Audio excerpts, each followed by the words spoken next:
Hello, Parser people. Happy Tuesday. Happy Text Adventure Tuesday. We've got it's spooky season. It's officially spooky season. And we've got some cool stuff. So JRAM is on vacation for the week. And so that means I get to do some vintage Text Adventure Tuesday, which is really fun. I haven't really dove deep on some vintage text adventures in a while. I'm really kind of excited to do that. It's been a little bit, and we did some 90's games, and actually what's super cool is Erica Sadon, who wrote The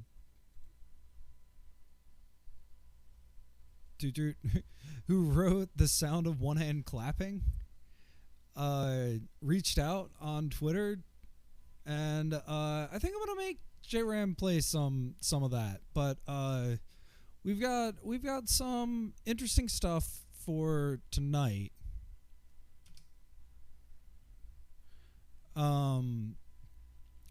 So I don't know a whole lot about this. It's games that were written for the BBC Micro, which was like a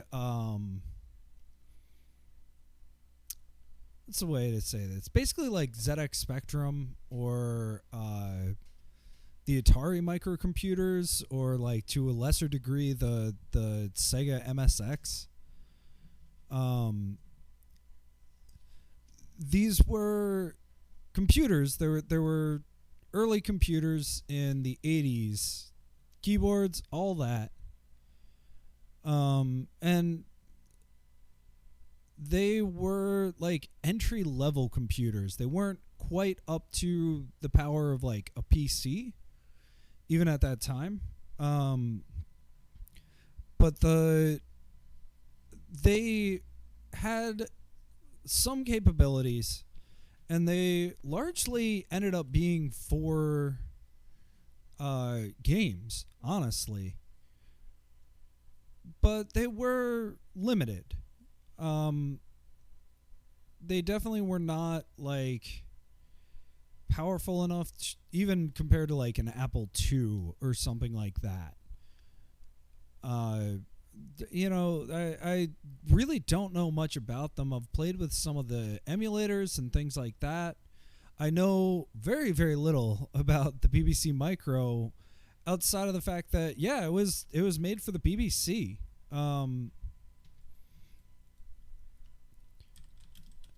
I'm super interested in like what exactly was sort of made for these computers. They were programmable. They mostly ran, the BBC Micro ran BASIC, which means anybody could program for it. And for interactive fiction and text adventures, the big thing for the BBC Micro was that they had their own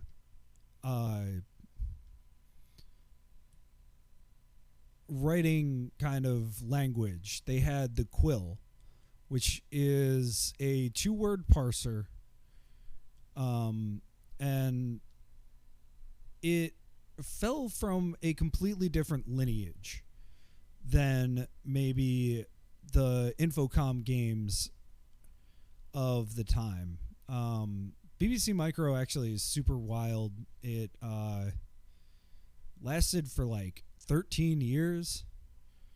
The last ones were sold in 1994. And they started on cassette tape and then moved to moved to discs. So it's like super, super similar to the ZX Spectrum and things like that.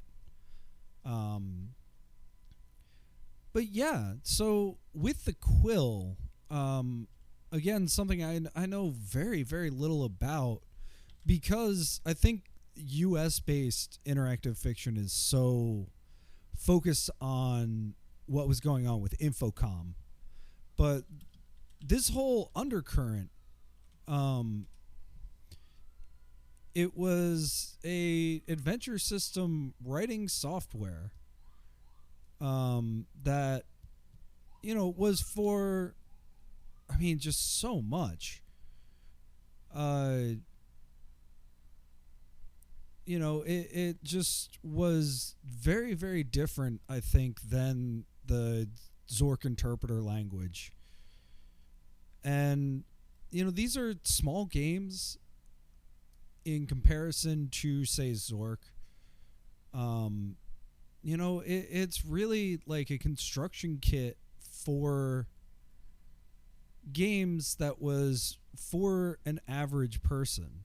So there were a lot of small companies and really small enthusiasts who are making this. If we think about this in that way, like, this is a lot like what TADS was.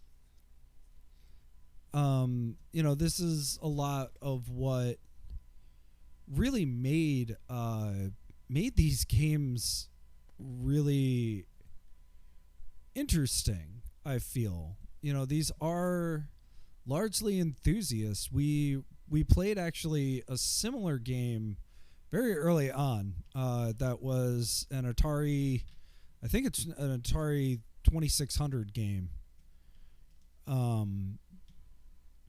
But these things might not be totally figured out on the most part, but I think on the other hand there were plenty of active, real developers. And so the Quill got released in 1984-ish. And according to IFDB, they were actively being written up through the 2000s. The most recent one was in 2020, although I'm not totally sure. That's a Spanish game. But there's ones all the way as late as 2007, 2008, and different writers writing for it. We played, I think, a Lawrence Creighton game. I think we played. We played There's a Bomb Under Parliament, which is a Lawrence Creighton game. And he wrote, a good number of games. I'm trying to remember how many. 23 are in the database. Not all of them are well regarded, but I think a lot of that's like looking backwards and not taking it on the like power of what it was exactly, especially at the time. So I don't know. I'm really, really interested right now in what these are, and I don't know too much about these games. So I definitely am looking forward to checking them out. I kind of want to get started, so let's do that. Gonna really quickly press a button and press a button.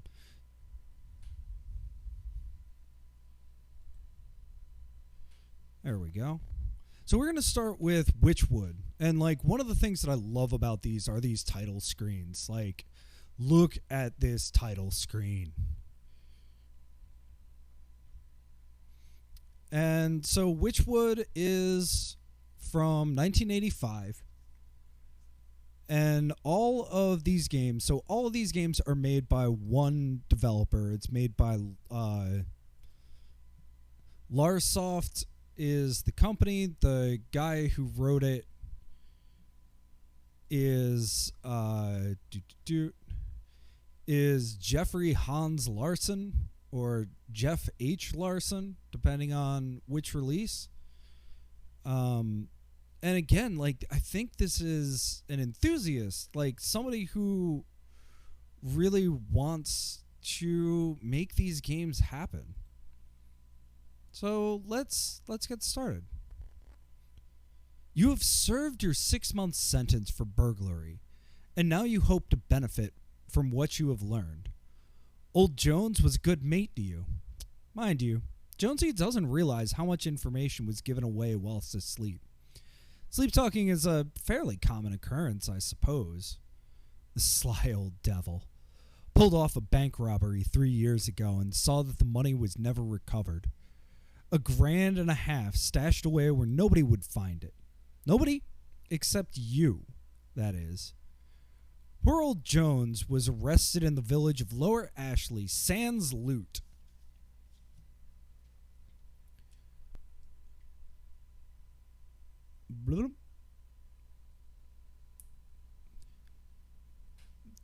The robbery had been from one of the banks in Greater Mudchester, 10 miles south.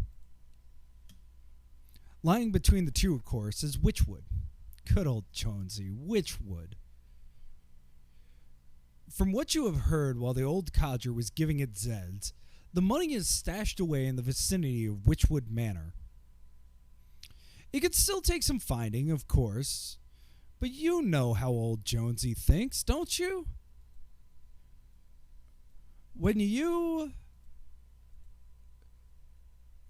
get to Wychwood, your instinct should help you. 6 months isn't long enough to dull your senses. This car was easy enough to nick, huh? Don't care much for the color, but that's the least of your concerns. Can't be much further now. Ah, there's the turning for Wychwood. I'll park the car here. The road is quite off the beaten track, and anyway, nobody should be snooping around at this time of morning. Not even 7 yet. Right, here goes.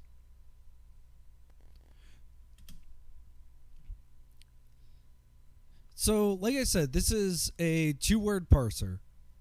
So we don't have the complexity that I think we've gotten used to, especially in like more recent games.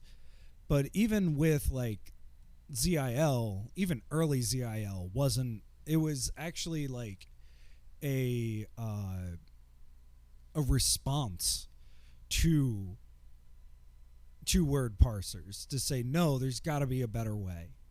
So I'm actually really excited to kind of fight against the parser a little bit here. Like, we don't have X, we don't have I don't think we have ideas like self. But we'll try. And like, I'm pretty sure I'm gonna try it in the spirit of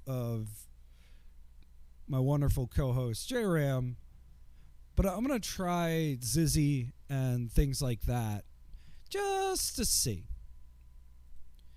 I don't know. We'll find out. But like,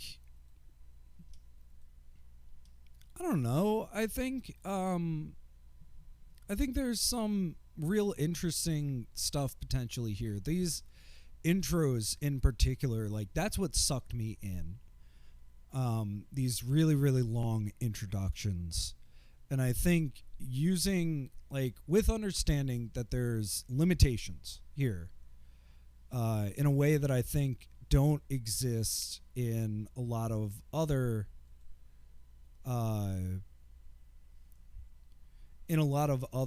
kinds of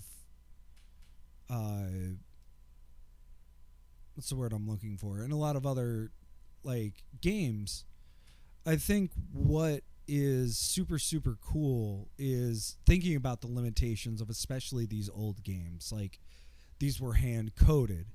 These were designed and written by like one person.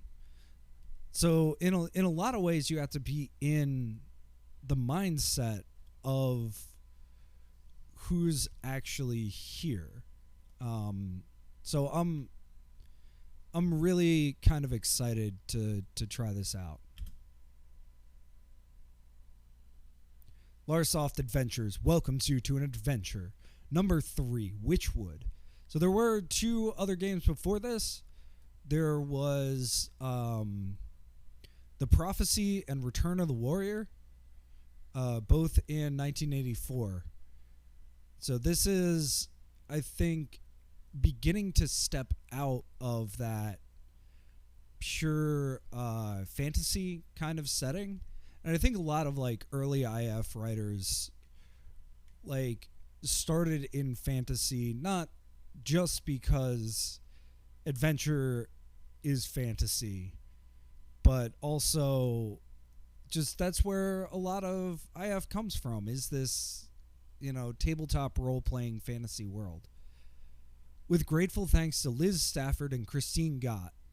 Version E4. Press the any key.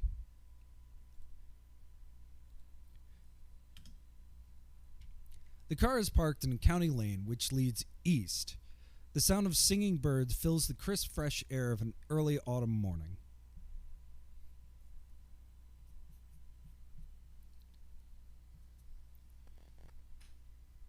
So this is, of the testing that I've done, this is what we get. We get maybe 3 sentences, and that's where our nouns are. That's where, our directions are. There's definitely a lot here where I think, even something like listen, I hear nothing special. Well, what's cool is that tells us that listen is a verb. That's great. But I don't know. I'm really interested in the sparseness of this and in kind of how this is done. I'm running all of these off of the complete BBC Microgames archive, which is bbcmicro.co.uk. Which I think is awesome. There's actually a version of the first space trading sim, which, like, oh my gosh, one of my favorite genres. I wish there were more games in that genre. I'm actually looking forward to convincing JRAM to play some Wing Commander Privateer under the guise of it being an FMV game. But we played Superluminal Vagrant Twin, which, I mean, even if it wasn't an incredible text adventure, definitely like one of my favorite games because of that. So anyway, just to give a little bit more random knowledge about the BBC Micro. So I guess we go east.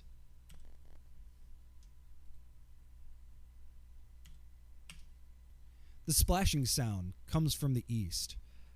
The T-junction leads north, east, and west. Well, splashing sound probably means water. Let's go that way. A lovely house overlooks a small pond of lilies. The lane turns away to the north and east. The junction is west.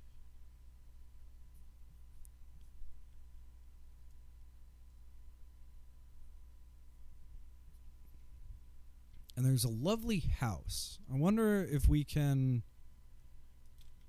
enter house. I can't go in that direction. Look, house. I see nothing special. A distant church clock strikes 7. So this is something else that I was interested in these games as I was researching them. In particular, Larsen does a lot with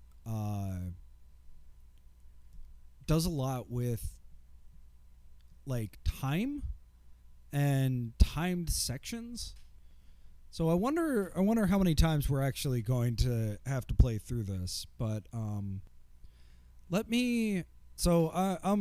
cheating a little bit, and hopefully not too much. I just want to make sure. So there is in fact examine. So let's try that. I see nothing special. Examine pond. I see nothing special. Okay. So examine does work. That's really great. Let's look at our inventory. I have with me nothing. So there was an interesting article that Gold Machine just put out that I'll throw it in chat just for posterity. And like one of the things that he talked about in this was the relationship of the point of view of the writing to the agency of the player in playing it, which I think is a really fascinating thing. And one of the things that he admittedly glossed over is that British stuff tends to be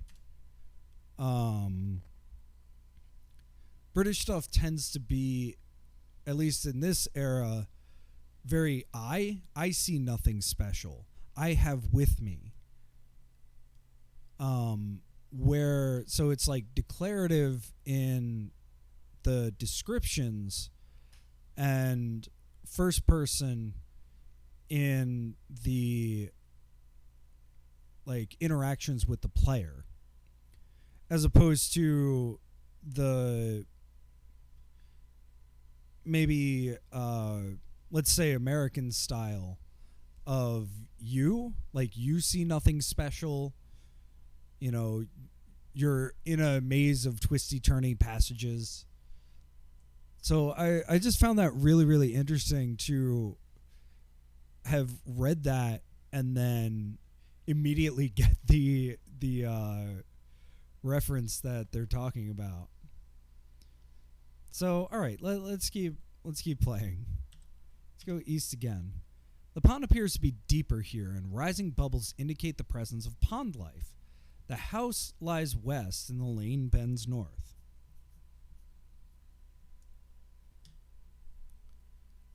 So, okay.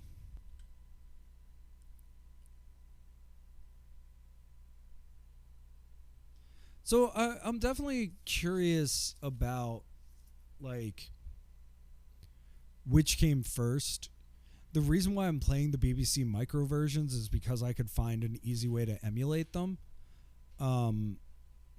But these were released, at least some of these were released for ZX Spectrum.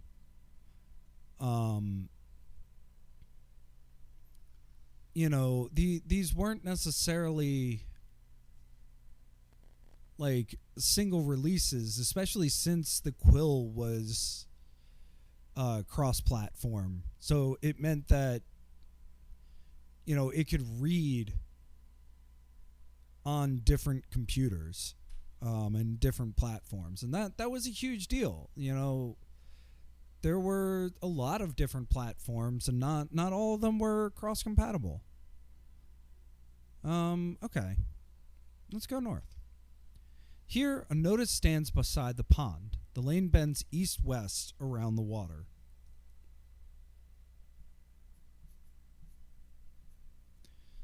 So let's read the notice. No dumping. Okay. We go here. The pond appears to be deeper here, and rising bubbles indicate the presence of pond life. Oh, so it actually sent us back Wait, if we go north and then east, and then if we go north and south. Oh, interesting, interesting.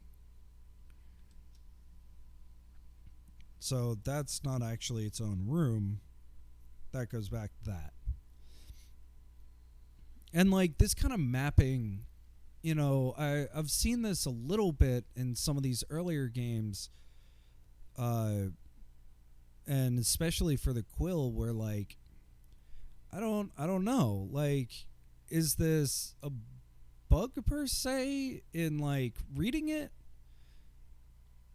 or is this like a way to just go, okay, don't go this direction or something. All right, a lovely house overlooks a small pond of lilies. How do we enter the house? Go house? Just house? Okay, that's not a verb. Oh, I'm so interested, but that's okay. Let's go north here. Here, a notice stands beside the pond. The lane bends east-west around the water. So I think north leads to there. So if we go west, we have the lovely house. All right, so let's go to the junction. The lane leads north towards a large, rambling mansion in the distance. Oh, we have a mansion. Excellent.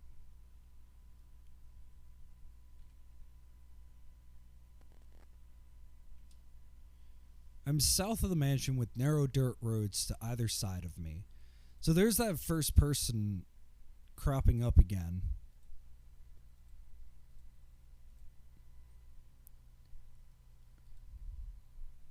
I'm south of the mansion. So there's a house here and a pond here.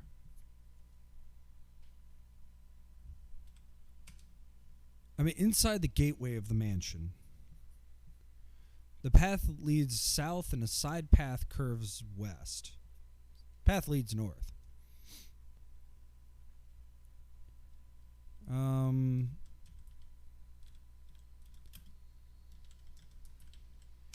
Examine gateway. Nothing special.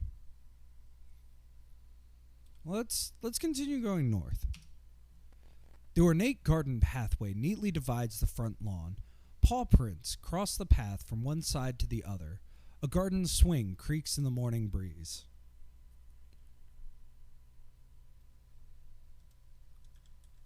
Look prints. Look swing. Let's just see if examine swing gives us anything different. No. And again, like, I think in a modern context, we would have wanted something there. Like, what are these paw prints? Why would you mention them? I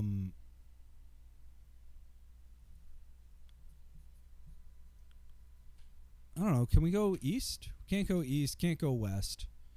So we can just follow the path. North. I'm outside the front door. Above the keyhole is a notice, and a carved figurehead forms the door knocker. The base of the door has clawed scratches across it, and the morning breeze sighs wistfully as it blows through a small gap below the door. Read notice. Trevor, we have gone to the airport to meet Jeremy. Have asked the plumber to call at 10 a.m. We'll see you then, Sue and Andy. Jeremy's not our friend, is it?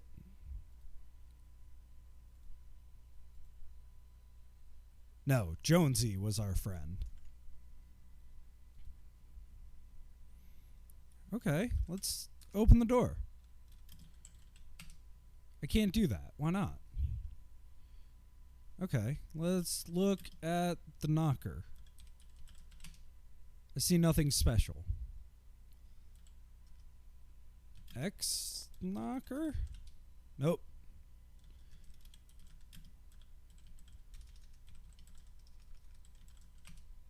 Okay. Examine door. Examine figure. The door has clawed scratches across it. Examine scratches.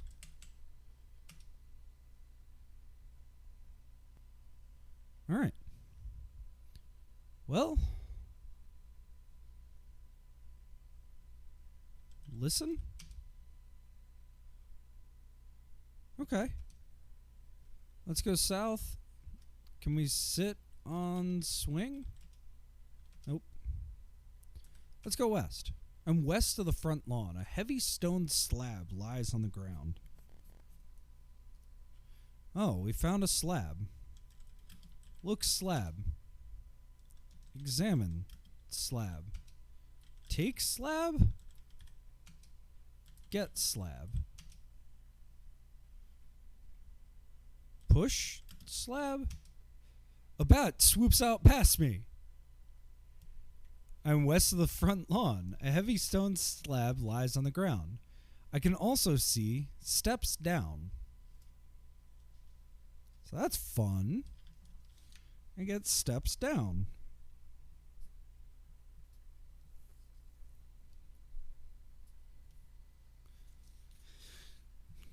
Let's go down.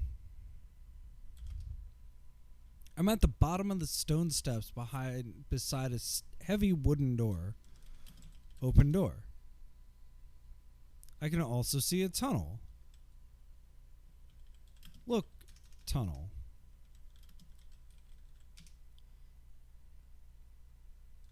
Examine tunnel?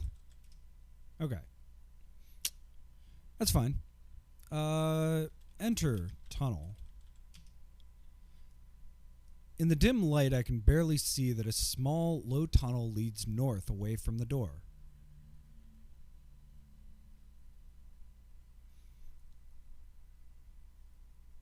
So...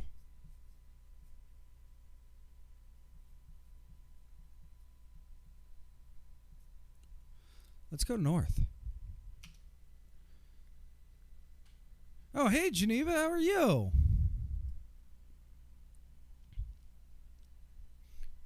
I don't know if you just missed the bat flying out at me, but we're in a tunnel. We just got out of jail about 6 months ago, and we are trying to get our buddy's loot. These are all games by the same person, and they're all for the BBC Micro. They all have awesome title screens. When we get to a new game, we'll see some awesome ones. But hey, thanks for hanging out. Stone steps lead down. The stone walls are dripping water, and a dank smell hangs heavy in the air. Oh gosh, we are thieving. Yeah, we are trying to steal our buddy's stash. I guess we go down? I'm on stone steps above a trap door.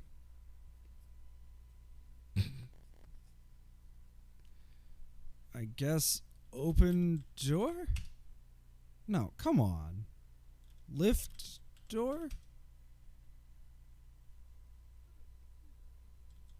Can we just go down? No. Look door. So yeah, this is also like early stuff, and it's also not for like real computers. It's all for the BBC Micro. So we are stuck with 2-word parsing. Apparently it only looks for the first apparently it only looks for the first 4 letters. So now I'm curious, can I say exam door? Yes, I can. Okay. That's a lot faster to type than examine. But we see nothing special. We can go up. Can we smell? No. We can listen.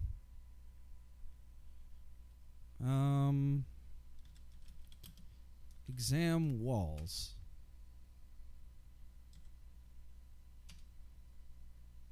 All right.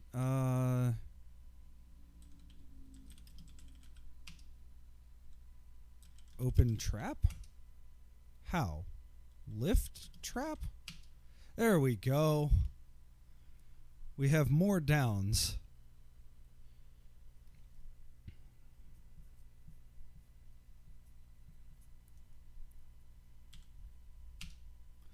Everything's dark. I can't see. Well, that sounds like a you problem, buddy. Can I go in any direction? No. Okay, so I need some kind of light. Uh-oh. Wait. I see nothing special. Up? Out? Climb? Open trap? Lift trap? I can't do that. Oh no, did I soft lock already? That's good. We only saw like 10 rooms.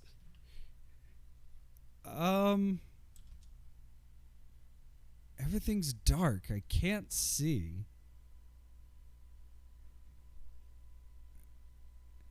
So, usually I don't do this.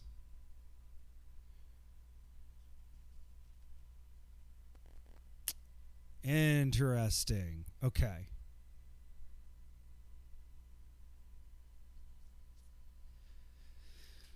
So, yeah, usually I don't pull up walkthroughs, but with a 2-word parser, sometimes I don't think linearly enough for it. So what do we do when we're in the dark and we can't see? We can feel around, and I feel a chord in front of me. And I should, like, remember these words, like listen and feel. Like, for a second I was stuck with a big stone slab, and I was like, wait, you can push a slab. So I feel like something that's like knocked in today's text adventures, like guess the verb, it's actually very much part of this. And supposed to be like part of the fun, which I actually don't mind guess the verb that much. So long as it's something like this, where when you're told it, you feel a little silly about it. So pull chord. Click. I am in a small circular room. Beside the bed and cupboard is a circle of strange symbols marked on the floor. Beneath the shelf is a small table.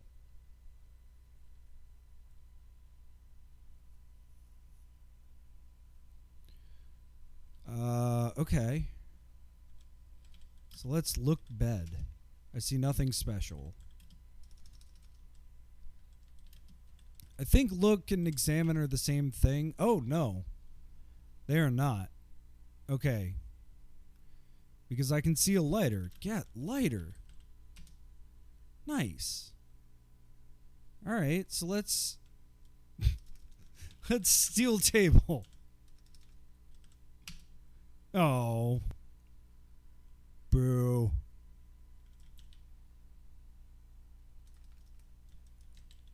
Examine cupboard. Okay, nothing. What if we search the cupboard? Because I know examine, it's nothing special. Okay. So I'm always curious, like, sometimes examine and search are the same, and sometimes they're not. All right, let's examine the symbols. There are 8 symbols arranged in a circle, which obviously have some meaning. Great. Let's examine the table. There's a fat cigar and an old newspaper. Can we read the news? The leading story tells of mysterious lights which have been seen in the sky. Unusual footprints have been seen near Wychwood Manor, coinciding with the arrival of a film crew documenting the supernatural. All right. Well, let's get the news. Let's get the cigar, too. Is this cigar like a used cigar? Nothing special. Great.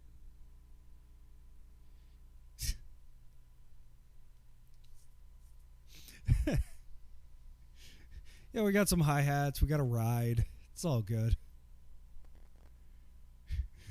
I don't know what the symbols on cymbals mean. They're incomprehensible to me.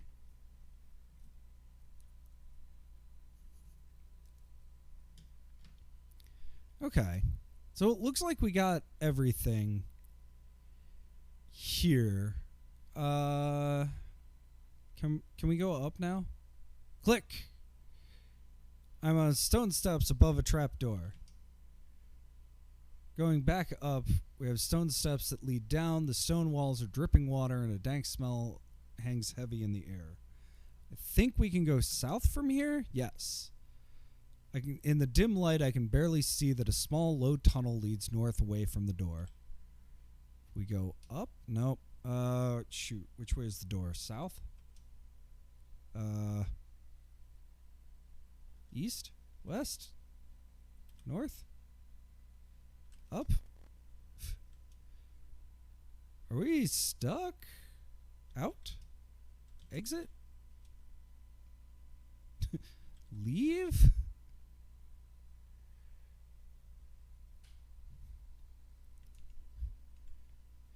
It is times like this.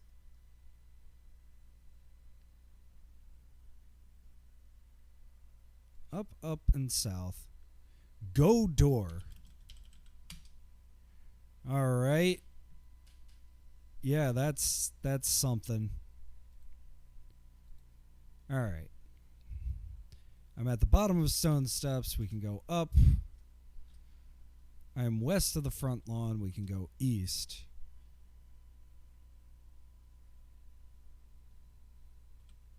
So let's go back north. So I missed a noun here. And this is why I don't like walkthroughs for text adventures, because it is impossible not to read other things. But I do have 4 games. I do want to get through them all because they're just all spooky.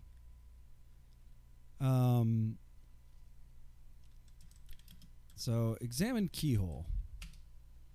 The key seems to have been left on the other side of the door. I don't know.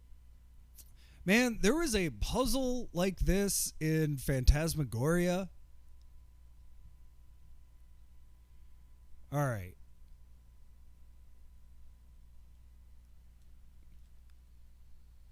There is somewhere. So there's got to be something. So we found this window. Wait, what? Oh. I'm south of the mansion with narrow dirt roads to either side of me. North? I'm inside the gateway of the mansion. Oh, I missed that. All right, I'm south of the mansion with narrow dirt roads to either side of me. So let's go west. I'm outside a portable cabin. A small window looks east.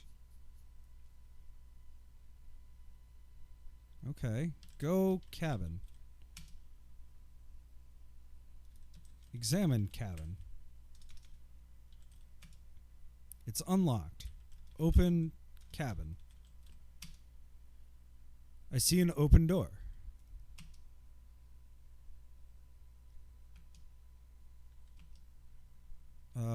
Go cabin.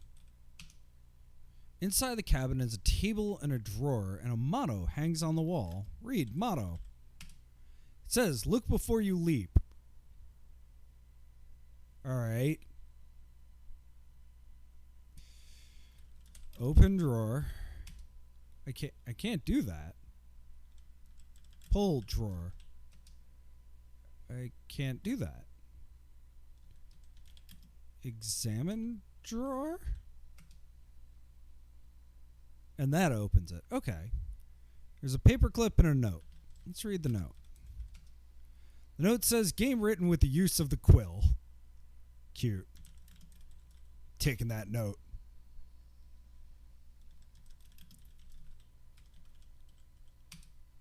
I see nothing special about the paperclip.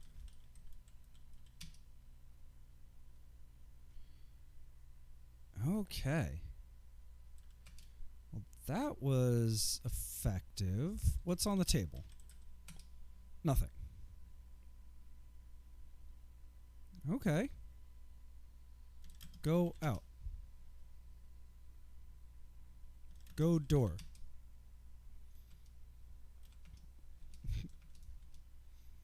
Out. Open door.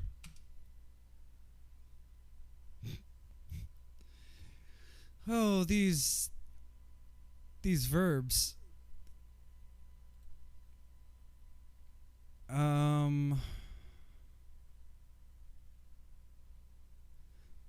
Leave. I see.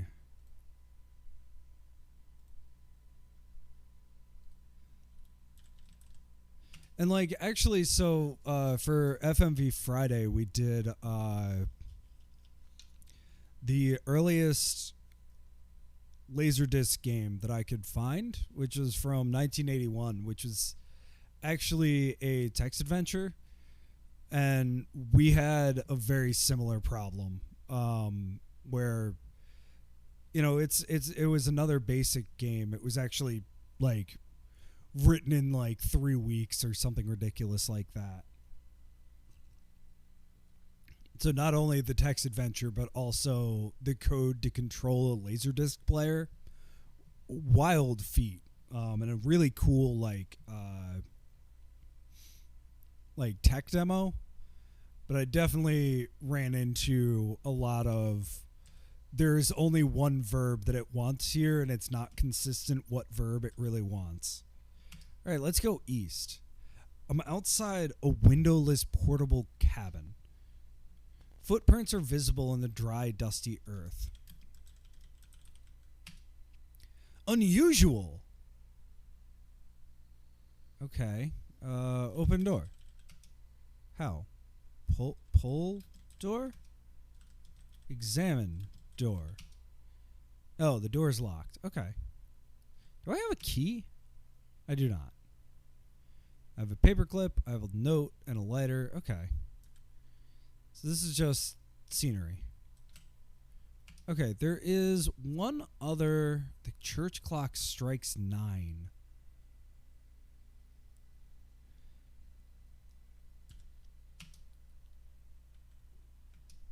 All right, so we're back to the T-junction. Let's go east. There's a lovely house.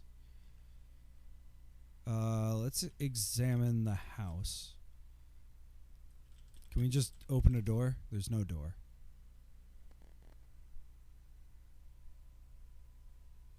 Southeast? Okay. The pond appears to be deeper here, and rising bubbles indicate the presence of pond life. Examine bubbles? The house lies west and the lane bends north. Here a notice stands beside the pond.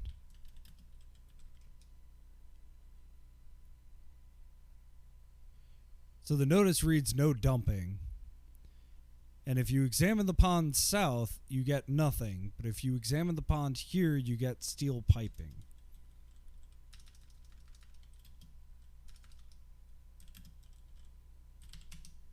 It's old and corroded. Well, let's get the piping. Why not?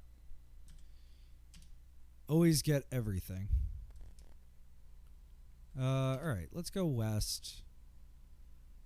I can't go into this house, can I?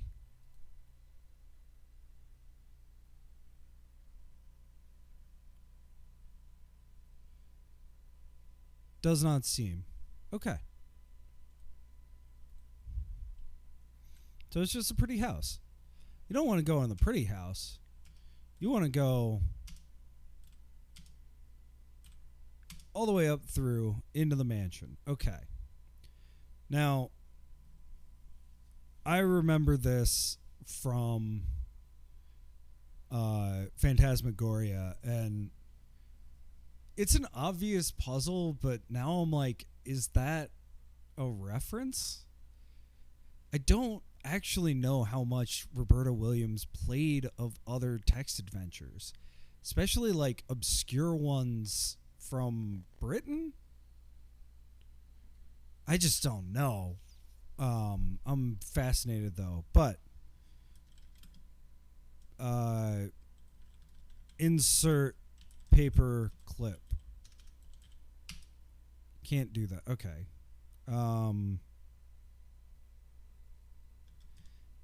Examine keyhole. The key seems to have been left on the other side of the door.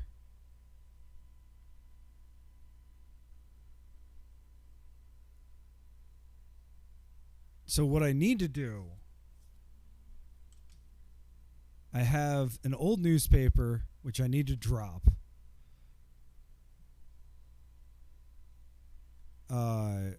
Which I need to put underneath the door.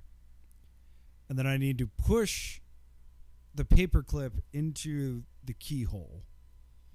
But how do I do that without using words like into and under? All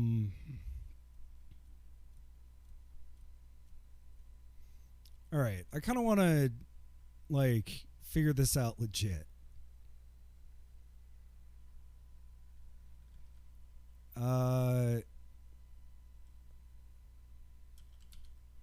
Push. No, wait. No, I have to drop the newspaper first.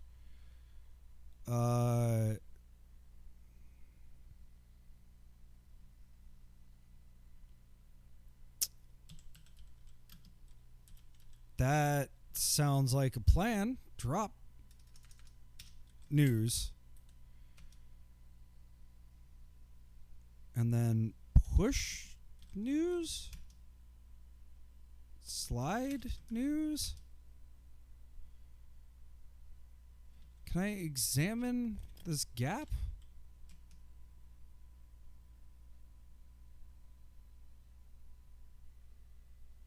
Examine news. Okay. Huh.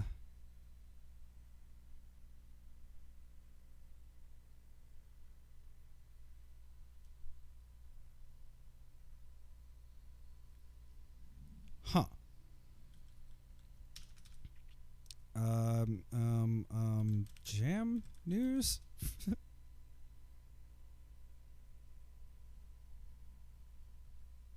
Push, slide, shimmy.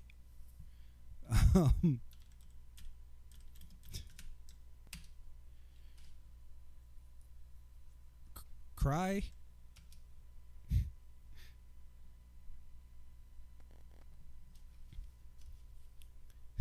I do like the error text. Try some different words. It's like, buddy, synonyms are a thing. But I mean, if you're pushing the limits of a like game, I totally understand it. Kick news? Ouch. So like there's always been this like little thing of being angry. Okay. Just making sure. Like having little in-jokes and like what's more important, like having the in-joke or having the joke. It's not really an in-joke. Or having a couple more synonyms. And I would argue having the joke wholeheartedly.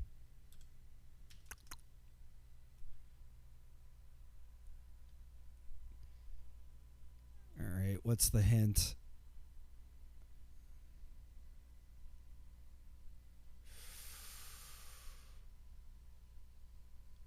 Oh my gosh.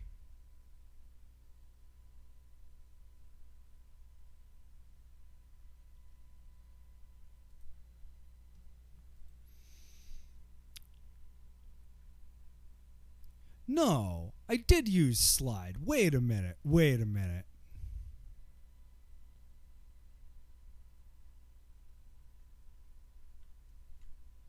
Oh, I wonder if I have to get news. Slide news.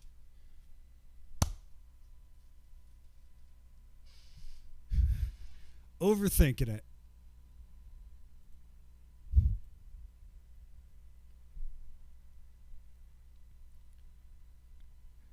And here is an example of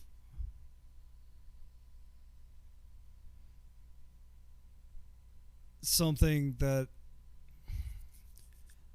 like, I think one of the things that I've learned most in playing text adventures and interactive fiction in general is the importance of signposting. So if we examine this paperclip, I see nothing special. But what we're supposed to do is bend the paperclip. Okay. That changes the paperclip into a wire. So it is no longer a paperclip. And then push wire into door. No, not push. Insert wire.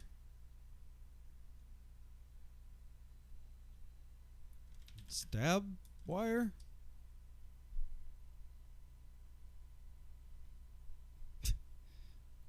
Put wire.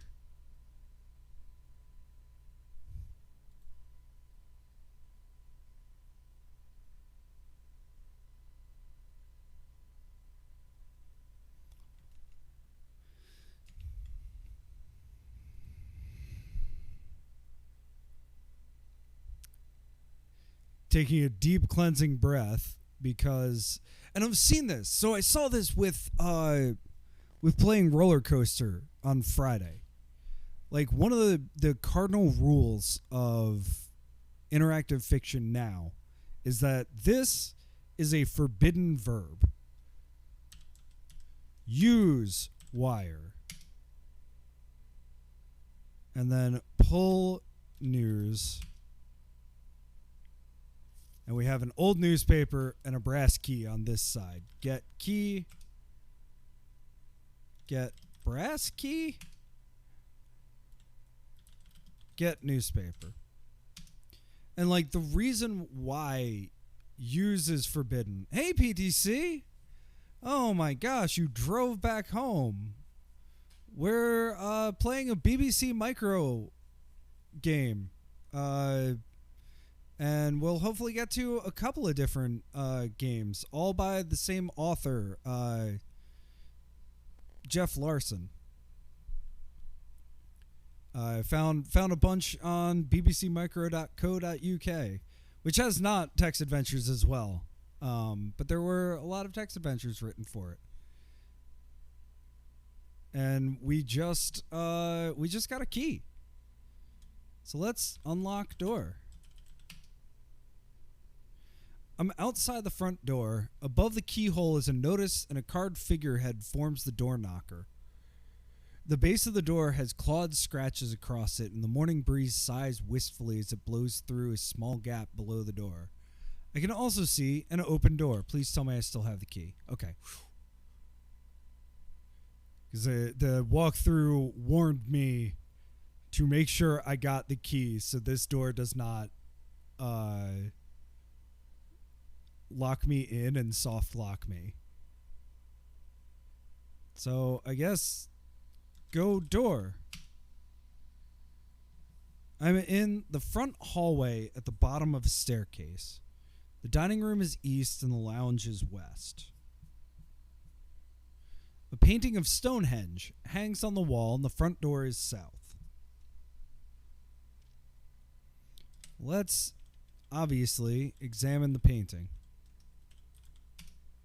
I see nothing special. It's just Stonehenge. Look, we're British. I don't know what to tell you. All right, let's go east. I'm in the dining room. An ornate chandelier hangs from the ceiling and a brass candelabrum sits on a thick wooden mantel shelf. I also see a bowl of fruit. So I mentioned this before, but one of the things that I'm fascinated by is at this time... Oh, yeah, maybe I should move it. At this time in British-based text adventure writing, it was all first person, like as opposed to like Zork, which is second person, like you are. And there's a really, really great... I'll drop it again because I want more people to read this article. It's a really awesome article about a lot of like interesting thoughts around interactive fiction and text adventures. And I'm still not sure if those are the same thing, to be fair. But like talking about the difference in agency between saying you are and I am, and like the way that the narrator, the parser, kind of talks at you, super like wild to me. Just like a very specific kind of thinking about game design. Yeah, let's examine this bowl. Okay, let's get some fruit. I can't carry anymore. There's limited inventory. No, it's almost certainly guessing. So we've had it where like the same action isn't the same thing. But there's built-in ones based on what system you use. So this is written in the Quill, which I haven't played very many of. So like limited inventory might be a very standard thing in the Quill. Like the fact that it's a 2-word parser, so it's never going to be put, get fruit from bowl. It will only ever be get fruit. That's all like stuff that is specific to the interpreter language. Where like there's Zork, and Zork went through like 8 revisions over the years. So there's stuff that works like every Infocom game has the same like dialogue structure. Yeah. No, we've been getting that a lot. That is a guess the verb is the like flaw, but I think in this era in particular, like what we had to do to get that key was absurd, because we knew exactly what we needed to do, but we just couldn't guess that you needed to... The verb was slide, but you had to hold the item. It's interesting. I'm not sure if it's like a bug or a feature. Well, I can't carry anymore. Is there anything I don't need?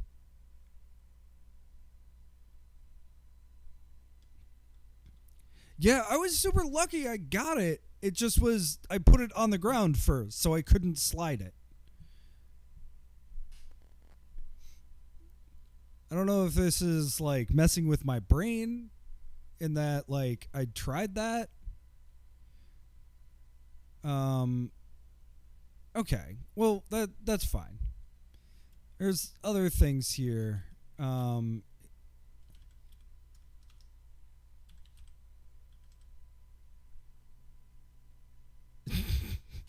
Yeah, the table that we stole. Chandelier. Nothing special. Okay. Candelabrum. Actually, I don't need to be tight. The candelabrum feels loose.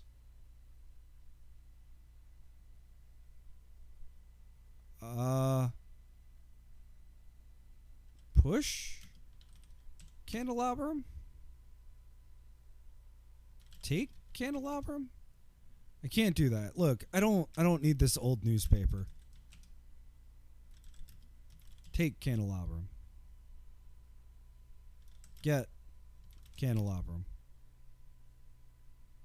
Lift candelabrum. So yeah. Pull candelabrum. There is a creaking sound. Thank you. I'm in the dining room. An ornate chandelier hangs from the ceiling and a brass candelabrum sits on a thick wooden mantel shelf. There is an opening. Well, hey, I can get fruit now, can I? Okay, get fruit. You're telling me I can't examine this fruit? What kind of fruit is it? Is it a melon? Is it a banana? Is it a pineapple? So what I've learned is try go. All right.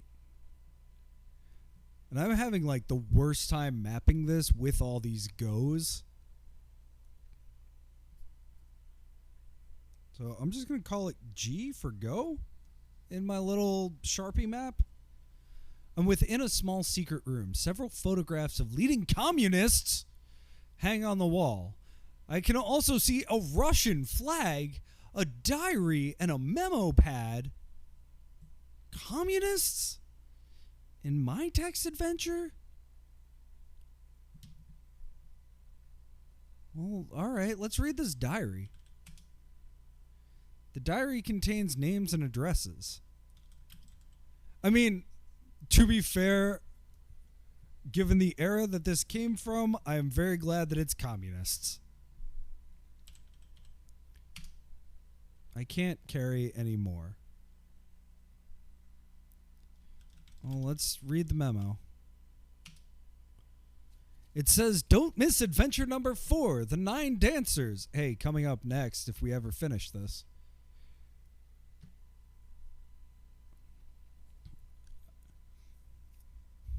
So that's the second time that there's been... Actually, do I still have that note? No, I don't. Yeah, let's look at this flag.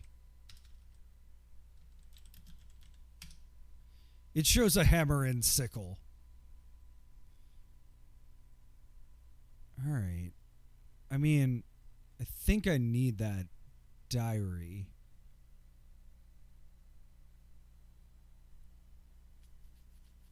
Do I need this steel piping?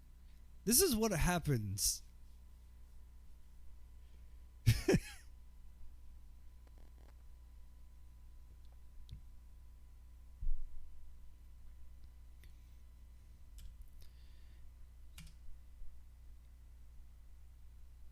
Yeah, let's look at these photographs.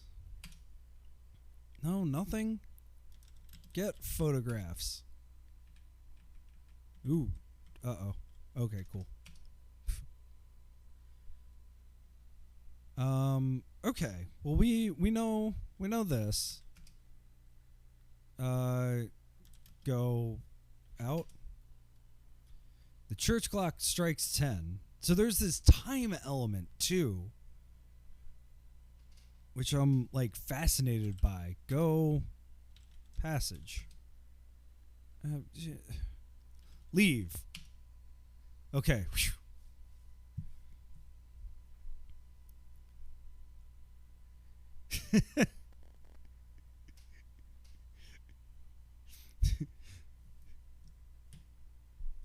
I refuse to comment on that. Okay. Well, we found out that there's communists here. A painting of Stonehenge.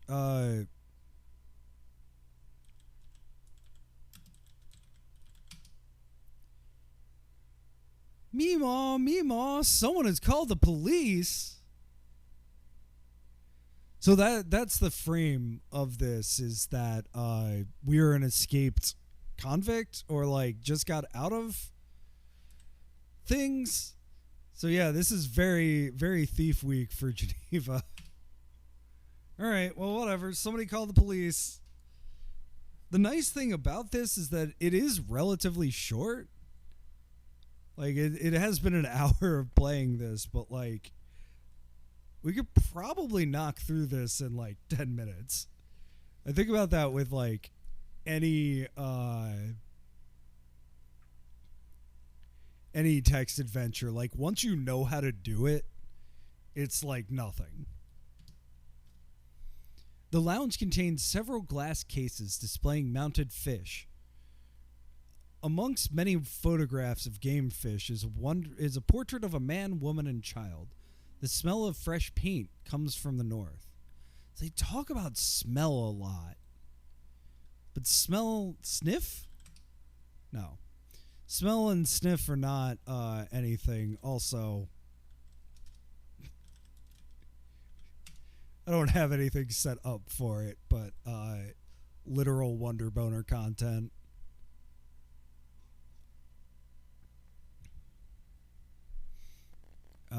Okay. Well, there's a rod and a line.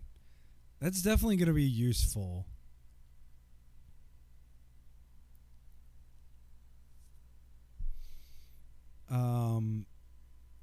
Amongst many photographs of game fish is a portrait of a man, woman, and child.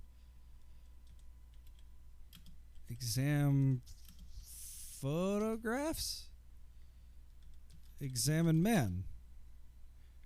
Hold it! Two burly police officers grab hold of my arm. End of game. Do you want to try again? Yeah, let's speedrun this.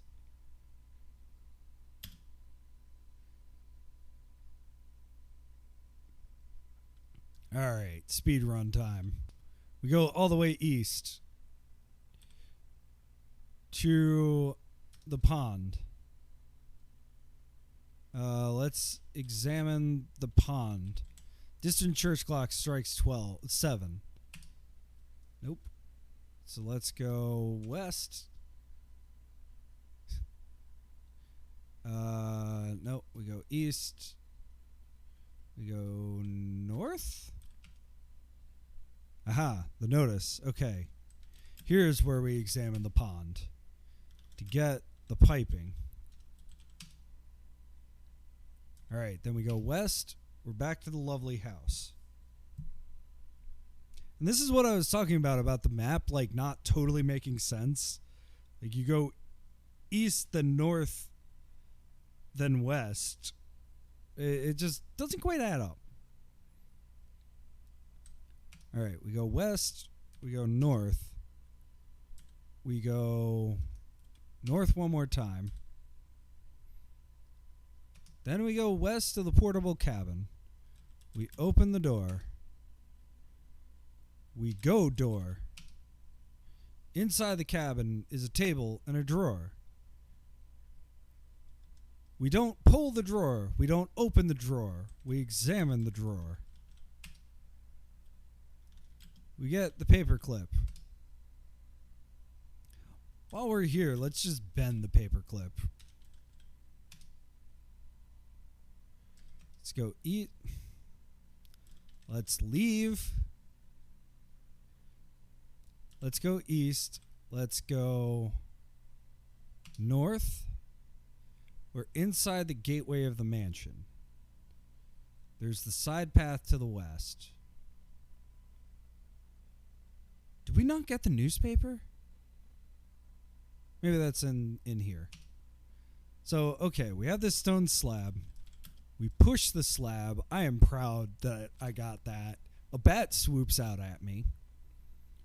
We go down. I switch maps. I'm at the bottom of stone steps beside a heavy wooden door. This door just opens. We enter the tunnel. Small low tunnel leads north away from the door. We go north. So that's okay. So we go down. It's just too confusing to map. I know what I'm doing. I never have to come back here. Keep going down. I'm on stone steps above a trap door. We lift the door. We lift the trap. We go down. Everything's dark. I can't see. Then we feel around for the cord. Then we pull the cord. Oops. Click. Small circular room. Then we examine the bed. We get the lighter.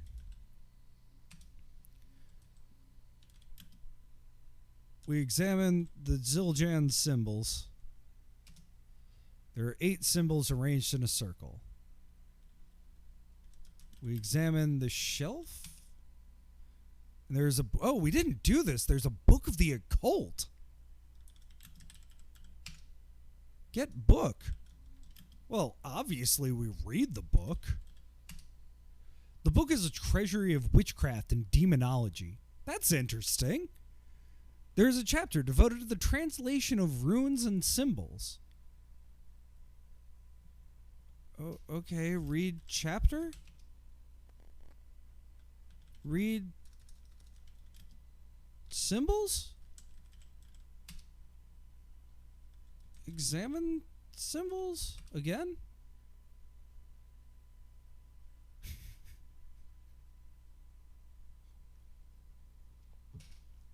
I'm all about commies and demons. This honestly is like my perfect Tuesday night.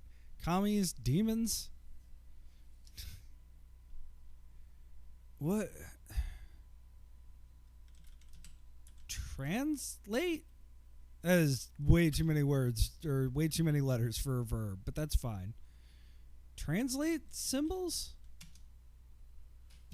That was actually the right thing. What is that?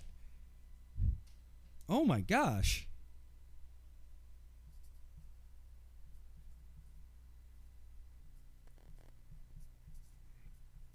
One, two, three, four. 1, 2, 3, 4. Apollyon. What does that mean? Are either one of you amateur demonologists?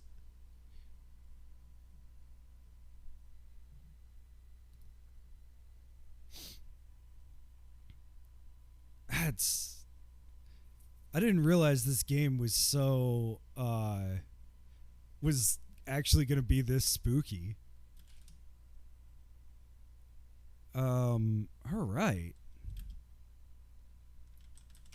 Oops. Examine table. There we go. There's the newspaper. Get cigar.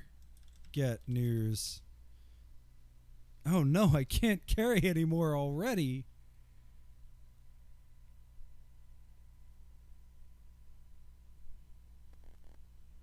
Man, limited inventory kills me in these games. I just want to pick everything up. Let's I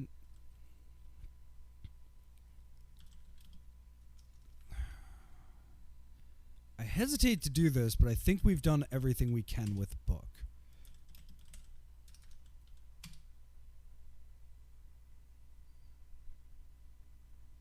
All right, so we got the newspaper.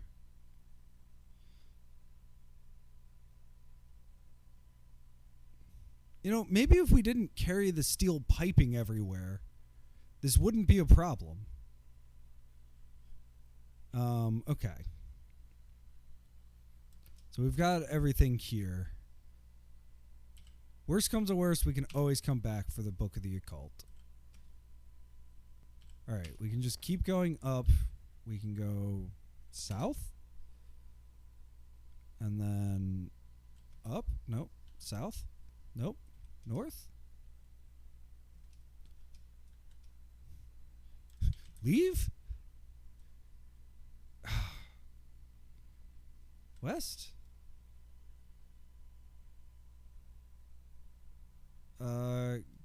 Go out?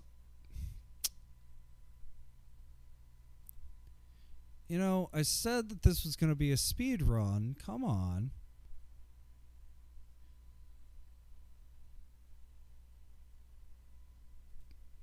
Oh. Yeah, small low tunnel leads north away from the door. Well, go tunnel.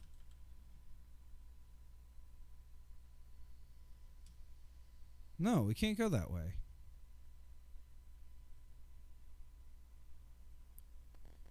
Up, up, and south. Go door.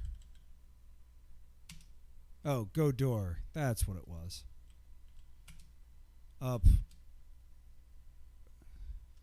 I'm west of the front lawn. Perfect.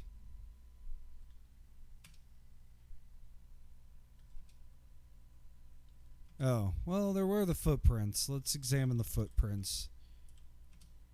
Unusual. Okay. So we go all the way north. Totally ignore the paw prints. Totally ignore the clawed scratches. Alright, so we slide the newspaper. Church clock strikes 8. We then use the wire. The key falls out from the other side of the door. We then pull the paper.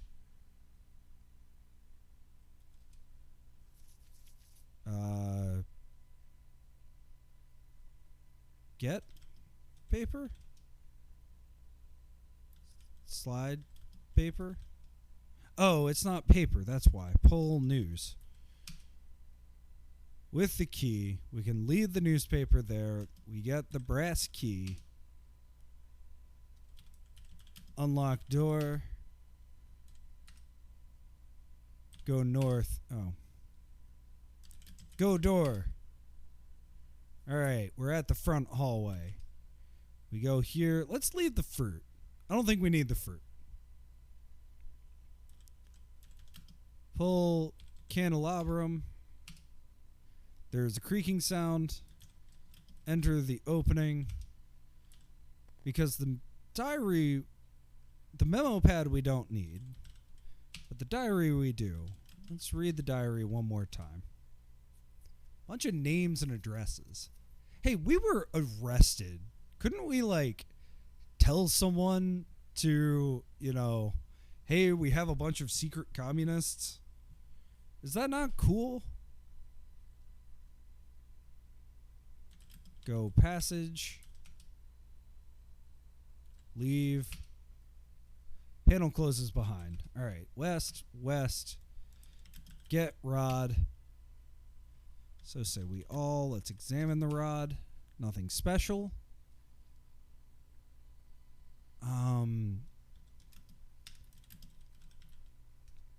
Portrait. Nothing special. All right. The smell. Now that we are here, we are back to where we are. We have so many hours before the cops will be called. Let's go north. The recently decorated back room overlooks an immaculate lawn. Exits are east and south. At the back of the hallway, a door leads into the garden. The kitchen is east and the front door is south. Let's go to the kitchen. I'm in a modern styled kitchen. That's it. That's all we get.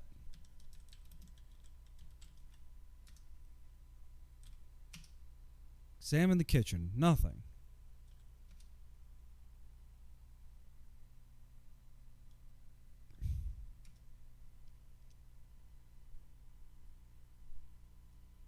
Okay. Let's open door.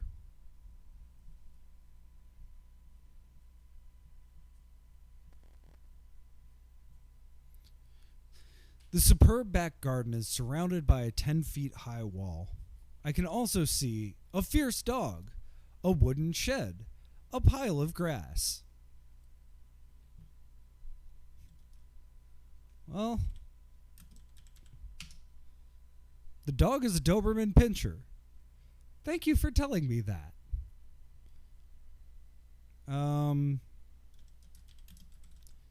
Examine shed, nothing special. Examine grass. I see nothing special. Light grass. I can't do that. Lighter? Use lighter. Burn grass.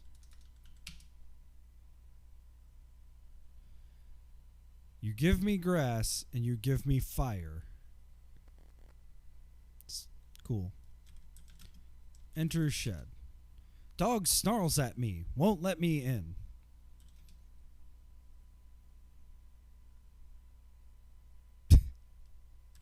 Hit dog. Use piping.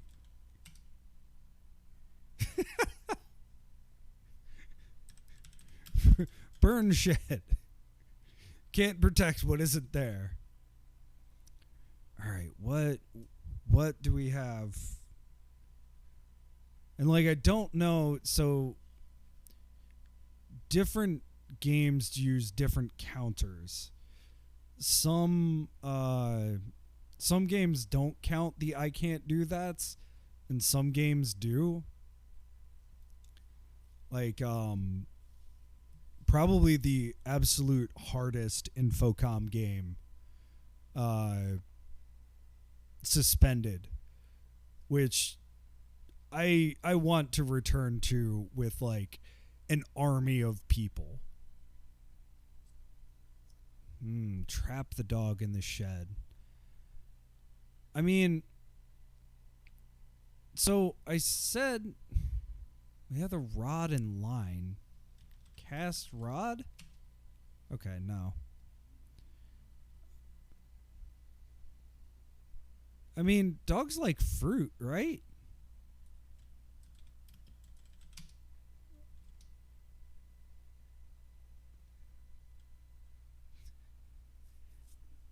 I'm open to any and all suggestions. I do have a walkthrough, but this is like exactly what I don't want to use the walkthrough for. If we can avoid it.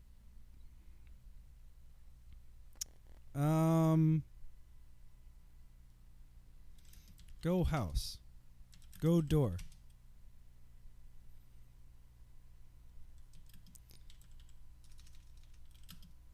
Examine wall. So we have a short wire, a lighter, a fat cigar, a brass key, which we probably don't need, but the rod and line is super interesting. We could read the diary to the dog. Hopefully one of the names is right.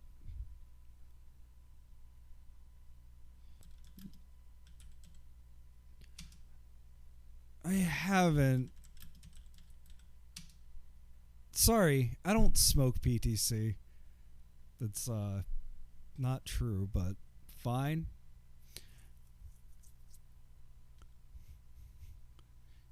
Yeah. I mean, that's why I'm interested in this era of games. I'm interested in a lot of like the pre-modern interactive fiction stuff. I do like the modern stuff a lot because they're good. Like play Fairest. It's one of the best games I've played, bar none. Like, you know, and it's relatively short. And like IF Comp just opened. And I think I'm actually going to vote this year. But like, this era is so interesting because like, sorry, I don't know how big these files are, but I'm positive that they're smaller than the Infocom games, and the Infocom games are 64 kilobytes, the early ones. And so just adding a line, just the text of sorry I don't smoke, is like significant enough to be a design choice.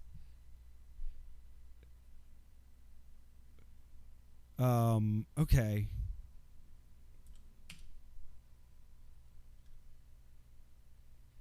A diary, steel piping, a brass key.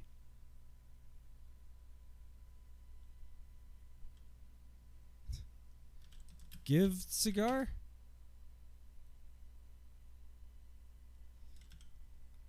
Throw cigar.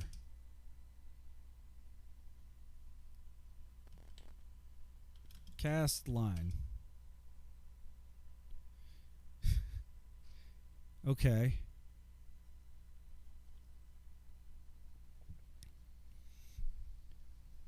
Yeah, and such like a system that has to be by definition like so parsimonious. Like even the line tries some different words. Like that's a design decision to be like, look, like be nice to your player. Like they're trying their best.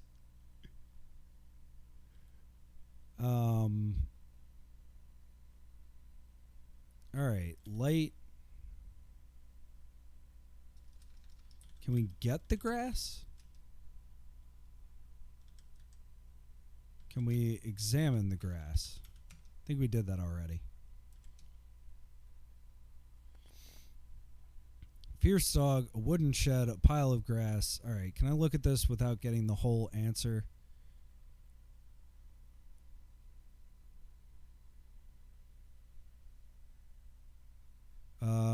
I missed a door.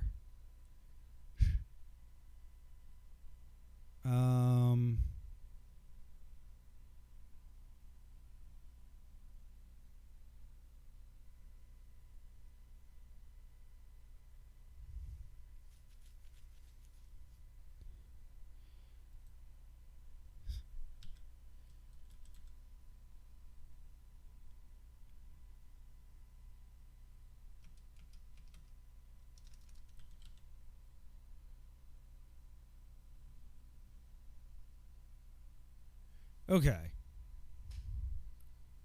So, happily, I will not remember any of that. But we don't need... Hey. Are we soft locked? Did we soft lock ourselves?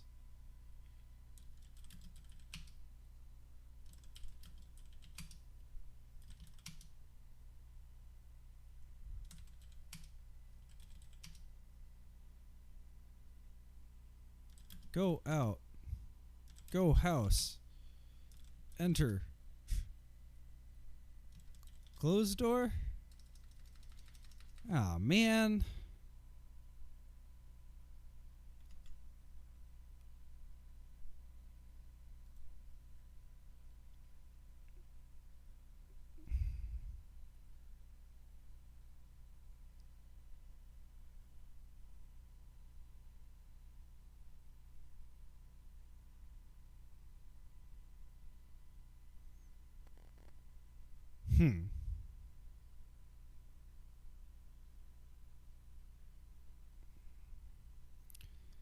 We're so close.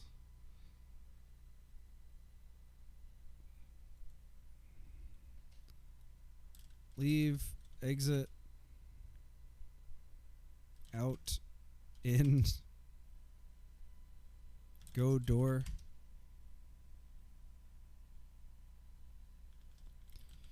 Gotta restart.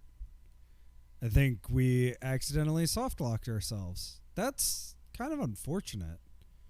I can't believe that.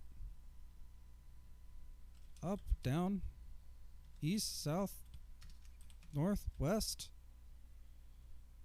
in. And that definitely tells us that it counts when we go the wrong way. All right, one last try. Yeah, it seems like we got stuck. And I mean, again, these aren't like... I'm pretty sure these are not fan games.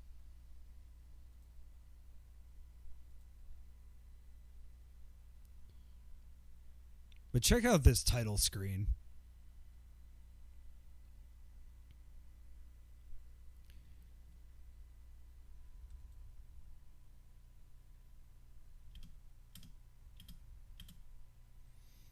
And there is that little bit of help at the beginning. You asked about if there was, like, something there. Okay.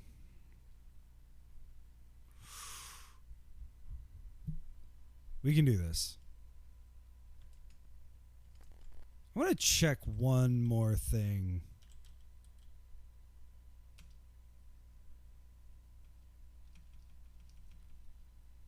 All right. Says get the piping.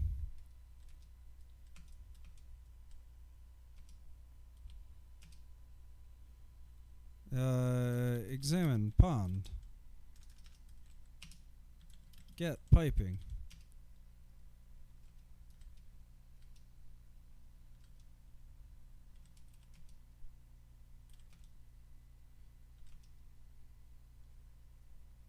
Open door. Go door. Examine drawer.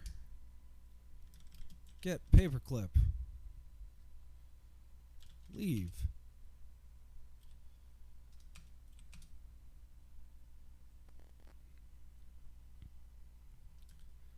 Let's do the side path.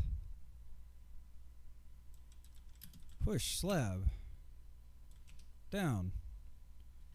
Open door. North. Nope. Enter. Nope. Go tunnel. North. Down. Lift trap.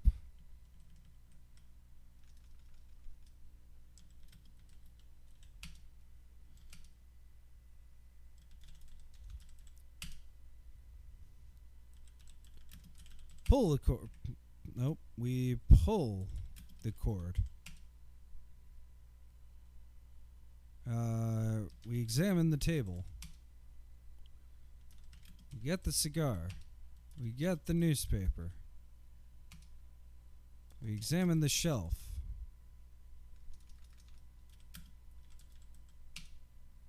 We read the book. We examine the symbols. We translate the symbols.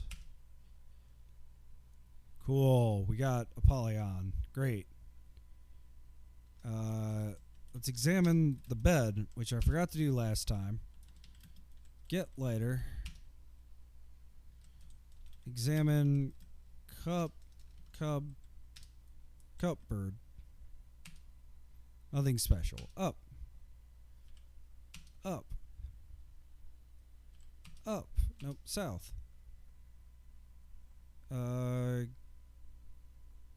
Go door. Up.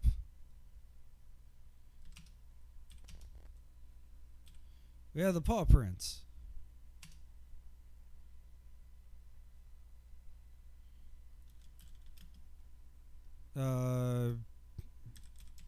Bend paperclip.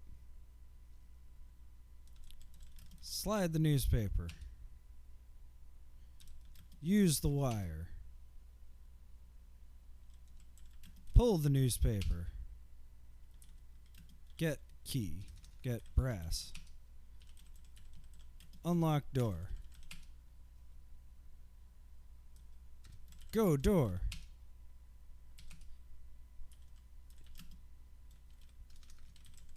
Pull candelabra. Go opening. Get flag. Get diary. Can't carry anymore.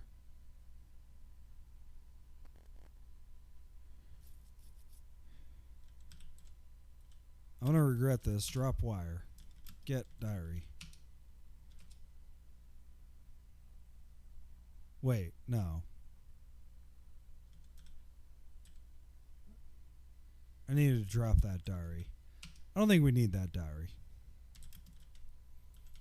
Go past it. Leave.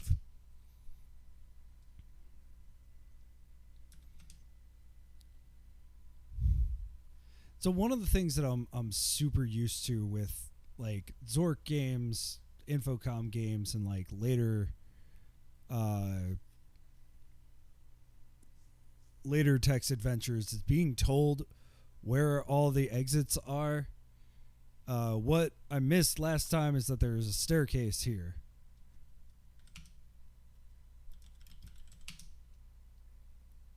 But I'm still going to explore all of this real quick.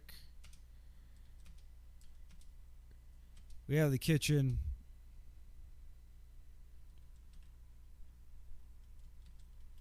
Exam lawn. Nothing special. Excellent. All right. So there's a staircase up.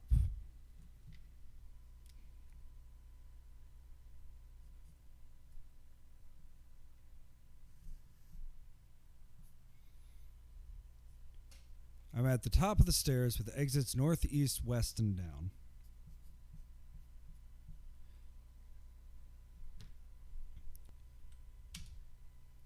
I'm in the west bedroom. The floor is covered by a thick pile carpet, and the chest of drawers and double bed make up the main items of furniture. So same as before. Let's check this bed. A credit card. Get card. Okay. Examine drawers. I see nothing special in the drawers. Examine carpet. Nothing special.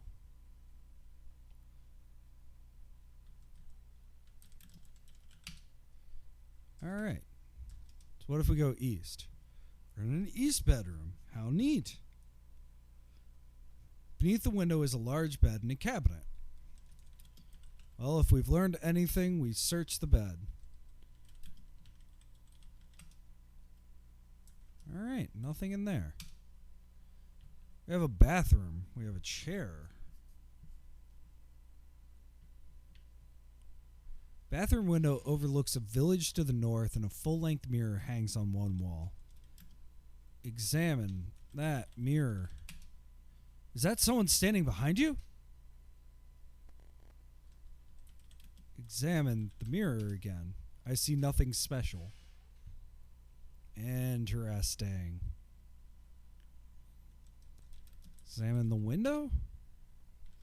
Stand chair? I'm on a chair. Okay. Down. Get chair? What am I supposed to do with this chair?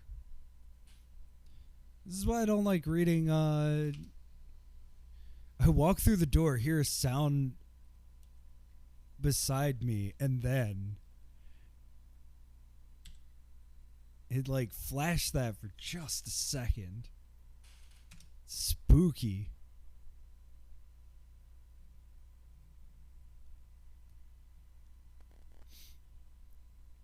All right.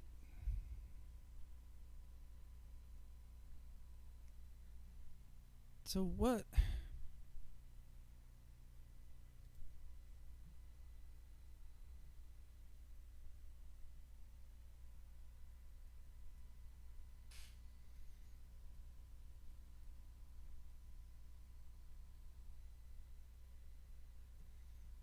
Okay.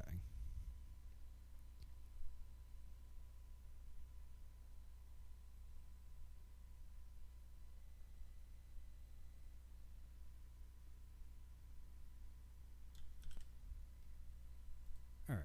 I'm going to drop this piping. I don't like this piping at all.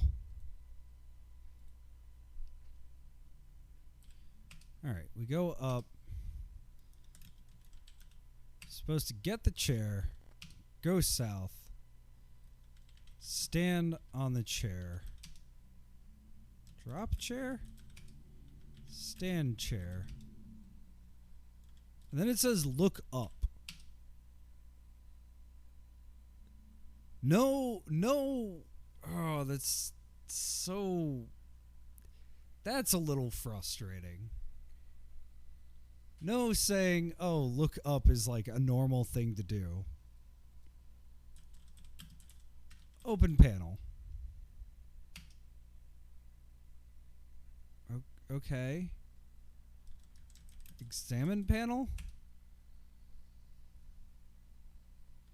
Get panel.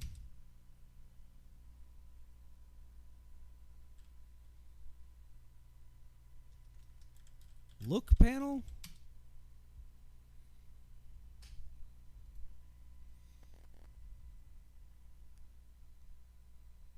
Go panel. I wonder if that's like British for something.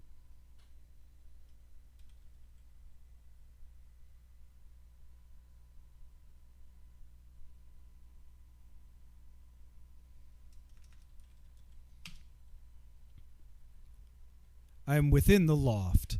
One corner appears dark and foreboding. The stairs are down below me. Get bucket. Down.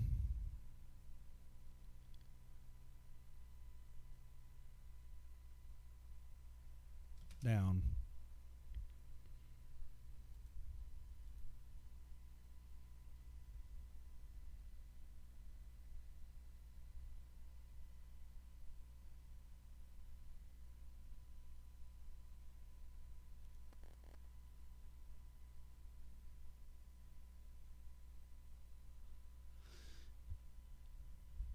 Okay.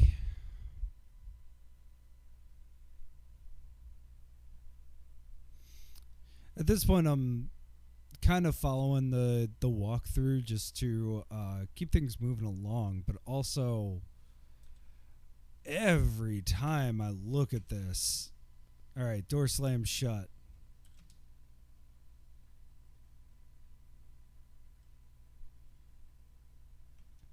I'm like, I don't know how I was supposed to guess that. Like, look up, definitely very hidden. No other time do you look up or look in any direction. Like, can you look west? Yeah, I don't know. Or look west here?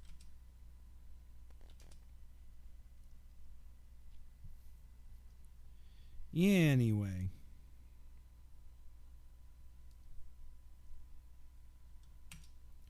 So we go to this windowless portable cabin where the footprints are. And then we use, so if we try to open the door, how? And then it's just use credit card. The credit card allows me access to the cabin. Go door. Within the cabin there is a large crate marked FX. There is a wall mirror beside which stands a mannequin. I can also see a clapperboard. Examine clapperboard. Examine crate. There's a squib. Get squib.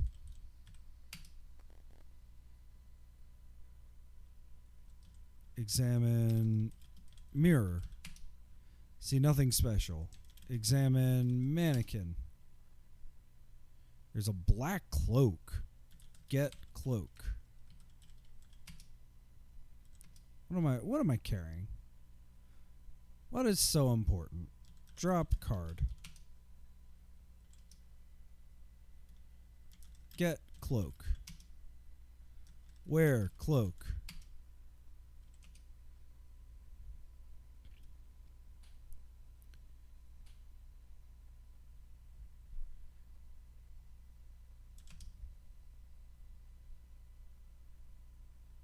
Can't imagine I need this clapperboard. So I'm going to say leave.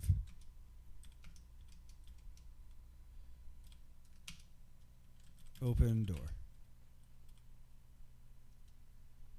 Go house. Go door.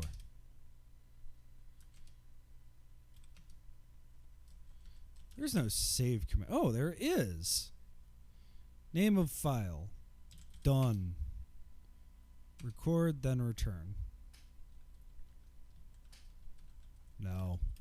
No. No.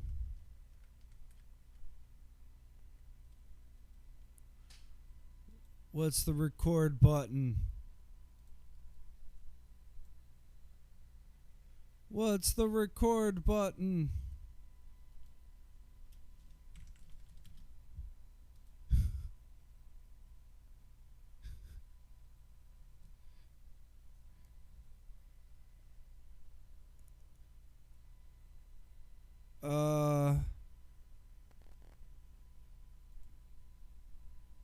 Please don't tell me I have to redo all of this again.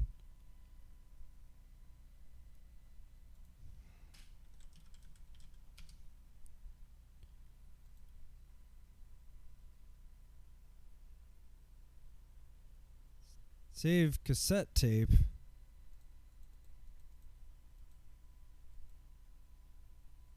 Yeah, how do we do that?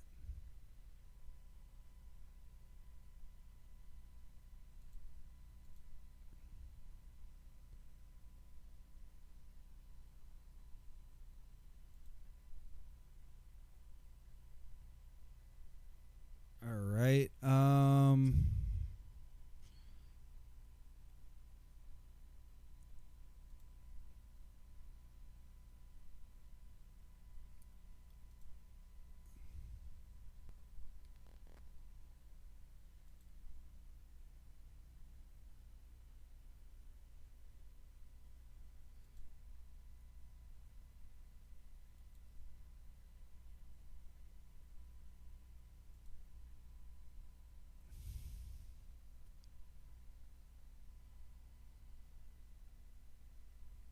I'm so sad. I have to do this one more time. So I don't know what I'm doing.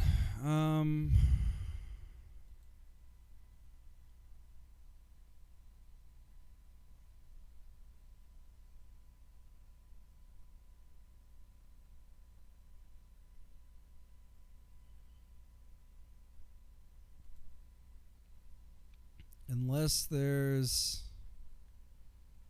some way.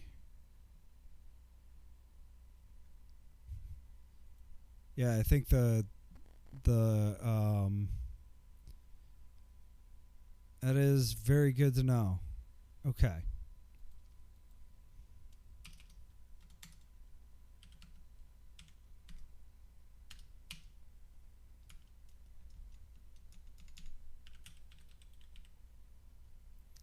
Yeah, I just tried literally every button I can.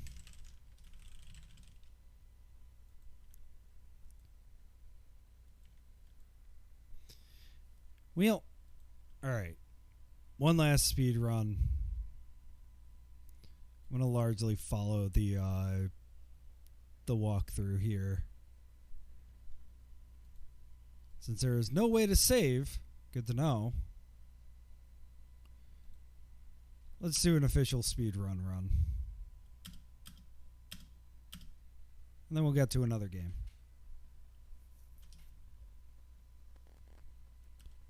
East. North.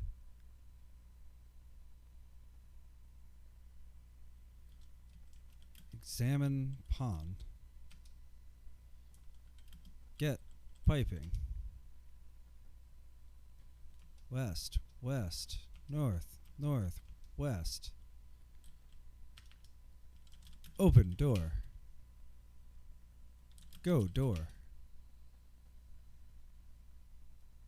Examine drawer. Get paper. Use paper.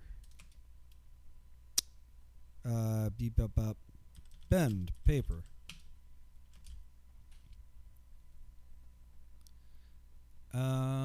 Okay. Leave. North. West. Push slab. Steps down. So we have the information here. I don't think we need to trigger anything. Open door. Go tunnel. North. Down. Lift trap. Down. Feel. Pull cord.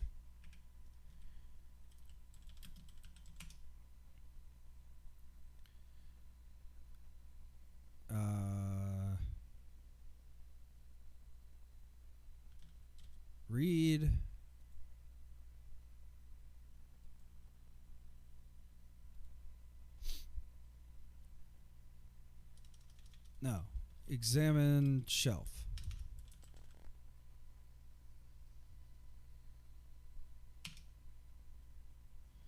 Examine table. Examine bed. Get lighter. Get cigar. Get newspaper. Up. Up. South. Up. Go door. Up. Up. East.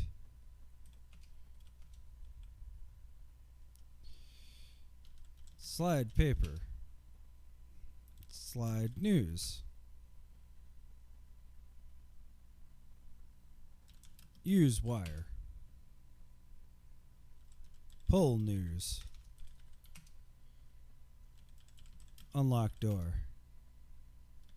Get brass. Unlock door.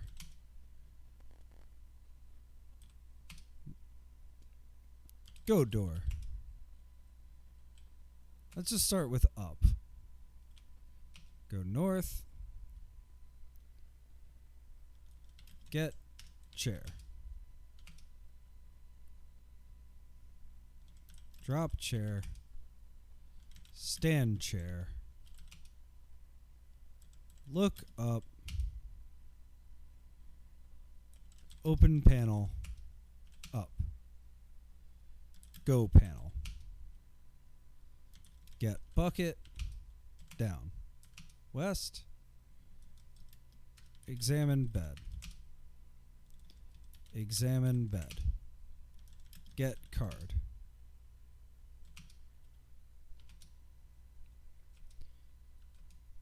Down. East. Pull candelabra. Go opening. Get flag for some reason. Okay, you know what? We don't need to get the flag. Leave.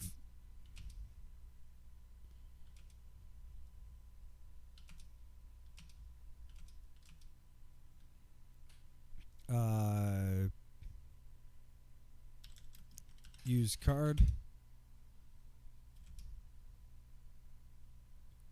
I didn't get the card.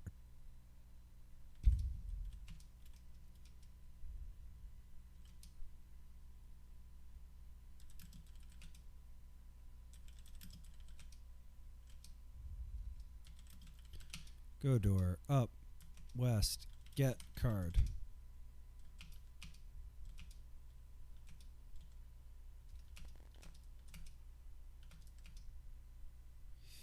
Use card.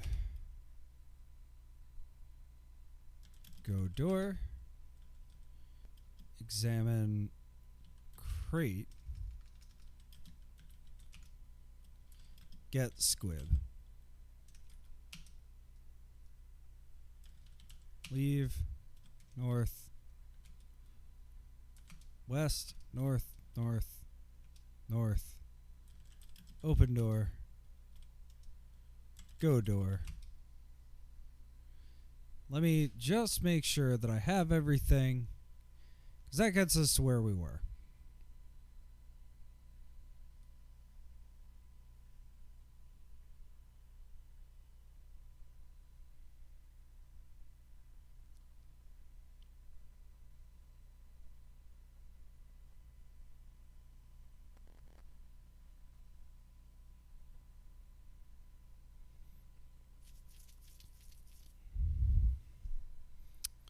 Okay. Easy peasy.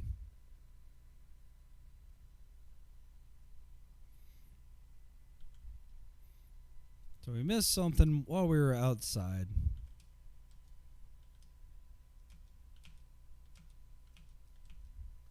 I have the bucket, right? Yep.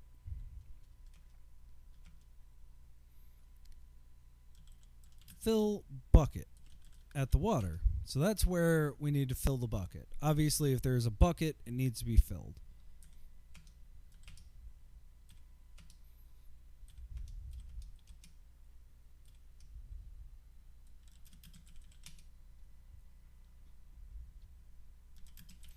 Go door. go west, get rod.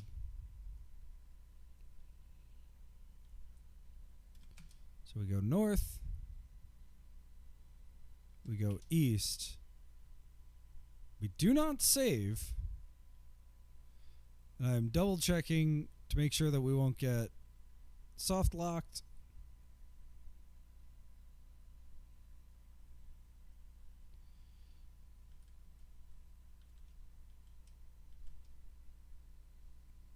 We should pull the candelabrum again.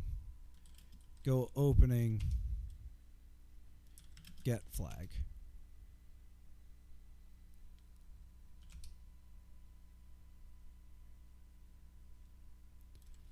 Leave. West, west, north, east. Go door.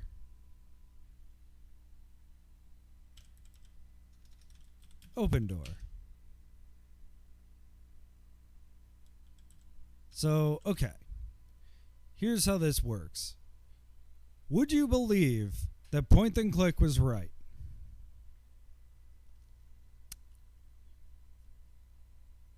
PTC saying burn the shed down was entirely right. So what we do is we light the squib, we throw the squib, boom, the dog does something. It flashed too quickly for me to read. The superb back garden is surrounded by a 10 feet high wall. You can also see burning grass, so we were entirely right.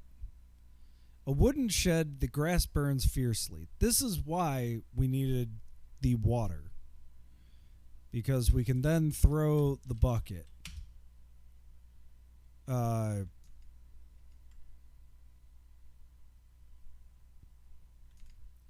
We can empty the bucket.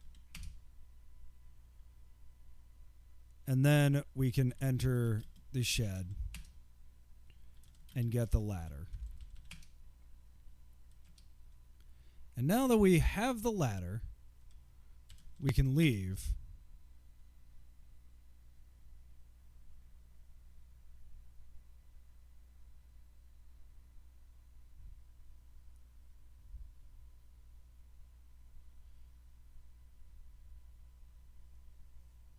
We can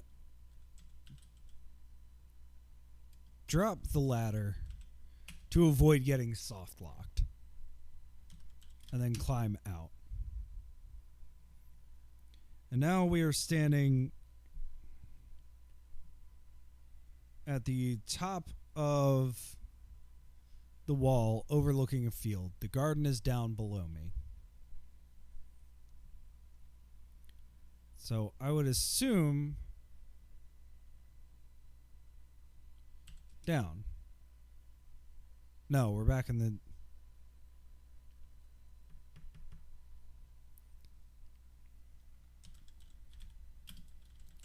Climb the ladder.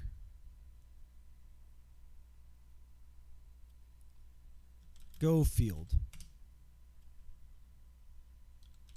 Jump down. Okay. So we're in a field with a gate to the north. It's locked.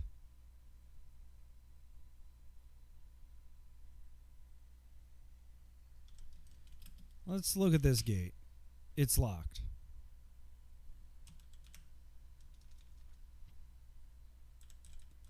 Let's look at the gate. I see nothing special.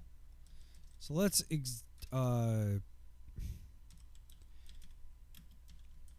says we can just climb the gate, and it can. So this is definitely like where I think a couple things are going on. I think two-word parsing is kind of breaking down fully. It kind of bums me out. And I think we're hitting like limits of the parser and of the file size, where like explanations and signposting are not happening. So, like, there's nothing even to say, like, oh, hey, this is climbable. Or, like, you know, you knew the bucket was there. You knew you needed to fill it. That's fine. But, like, that a credit card is what you use to open a door, open a locked door. I mean, I guess.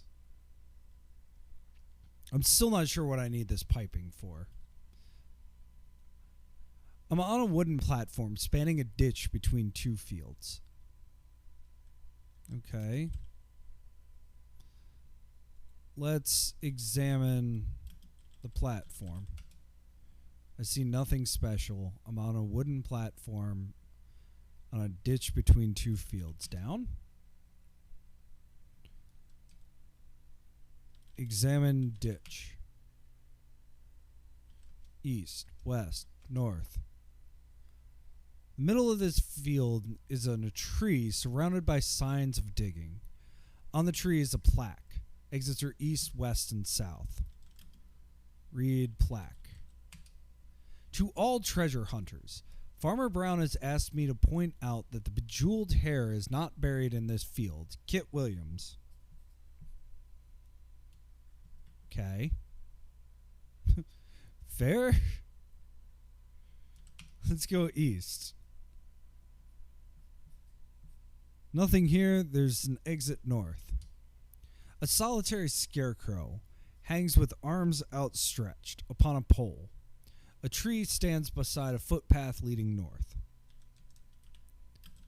Exam scarecrow. Looks like John Pertwee. Don't know who that is. Let's examine this tree. Okay. Let's go north. I'm on an east-west bridle path between two fields. Let's go east. I'm outside the village church at the end of a road leading north. So let's go north. The north-south road passes a field to the west. A tractor is stationary in the corner of this field. Well,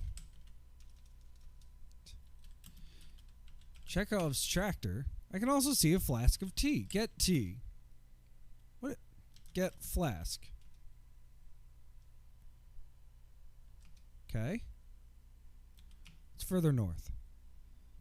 The road meanders northwards towards Lower Ashley. I should return south.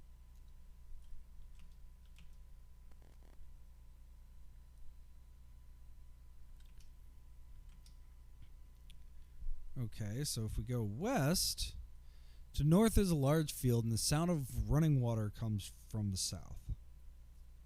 So let's go north. A tall oak tree stands proudly with its golden brown leaves rustling softly. Scattered around the base of the tree are fallen leaves, victim of the onslaught of autumn. I can also see a black bull.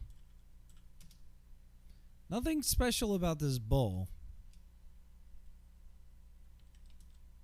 What if we wave the flag? The bull moves towards me. I don't have a solution. I just wanted to wave the flag.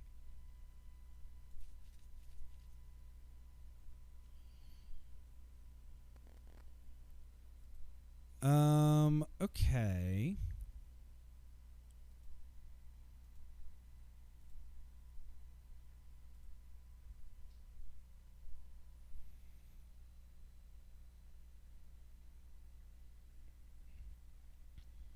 Well, let's avoid this. Oh, the black bull moves towards me. Okay. Sound of water to the south.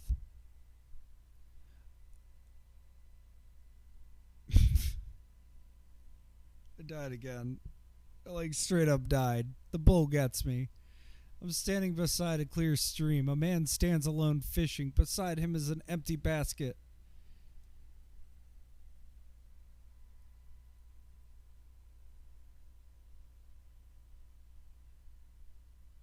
Oh, was supposed to throw the flag. If I could save, I would say, let me run this one more time.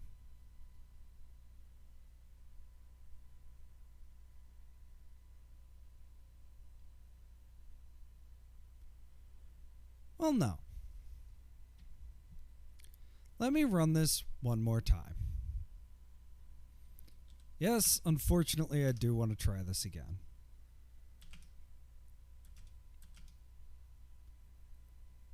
I don't think I ever use that pipe. I have no reason to use that pipe.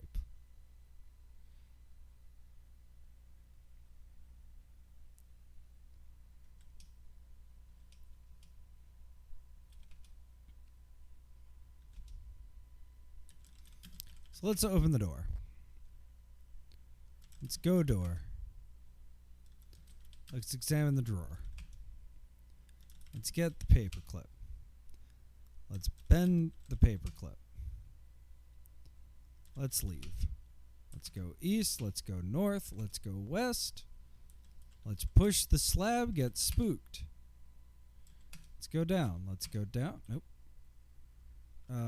Open door. Go tunnel.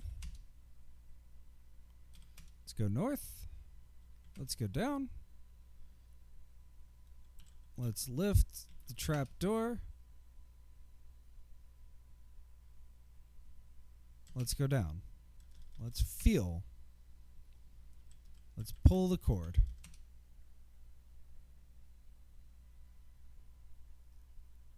Let's examine the bed. Let's get the lighter.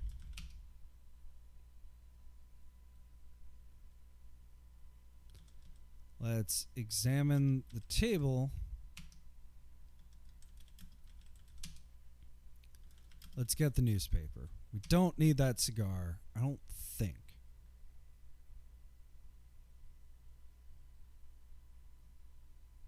Does not seem it. Okay.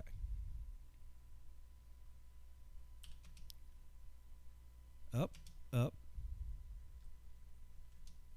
up, south, up, go door, up, east, north. And like there's certain parts of this that I think are actually really like nifty. Like the puzzles actually don't bother me that much. These animal puzzles are kind of weird. I won't lie.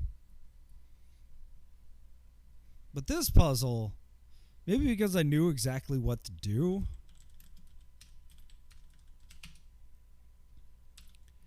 No, I take that back. I mean, it's so hard to like understand these in context, and also like I feel like I would enjoy the like walk away for a moment. Is that the right word? If there were two things going on. Number one, if I could save. And I think if I come back to BBC Micro stuff, I'm going to not use the online emulator because not being able to save is pretty brutal. And I think the other thing going on is guessing the verb does not feel great, but getting the verb does. So I don't know.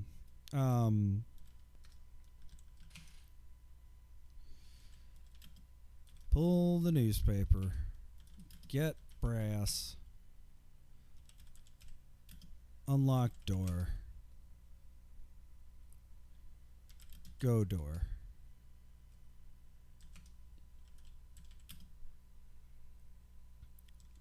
Pull the candelabra.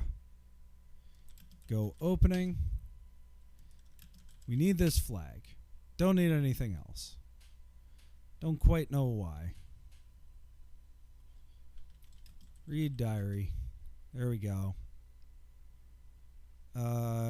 Go Let's leave. Let's go west. Let's go up. Let's go north. Let's get the chair. Let's look at the mirror.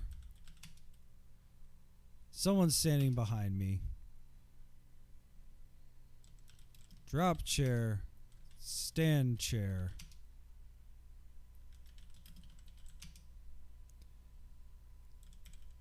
This look up bothers me a lot. There's no other time where we do that. Open panel. Go panel. But I mean, this is also like so much before we have even like game design as a concept. Like, I do genuinely think that there's a lot of learning that was done even between like 1985 when this was released and 1990. Like,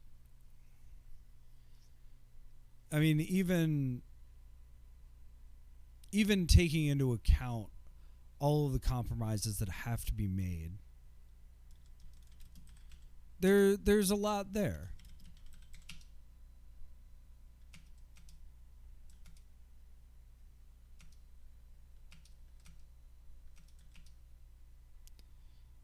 Use card. Go door.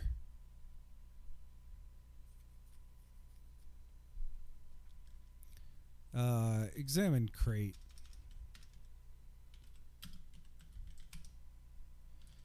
Get squib.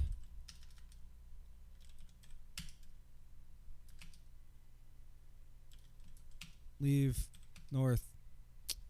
West. North. North. North. Open door. Go door. West. Get rod. Get rod.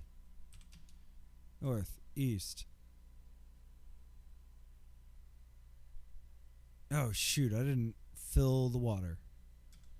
East. Fill bucket. No water, the plumber hasn't yet arrived. So that's a bit irritating.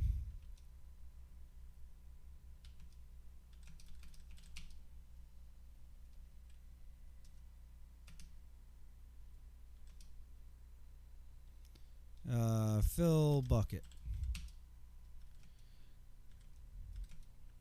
Because you're telling me that, like, people are clearly here living in it. And no one...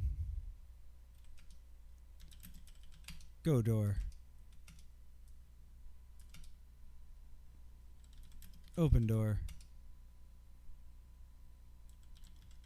Light squib.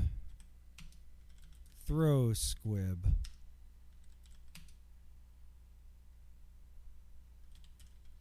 Empty bucket. Open shed. Go shed. Get ladder. Leave. Drop ladder. So, like, this is a great example of that, like, signposting. All right. It says that there's a 10-foot high wall. There's a shed. However you get to that, and we had the right idea by lighting stuff on fire.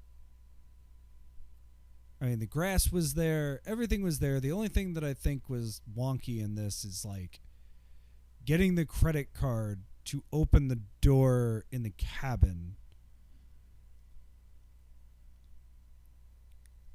That much I think is a little ridiculous. But other than that, this is all like, well, signposted. You have the problems there. All this makes sense. You climb the ladder.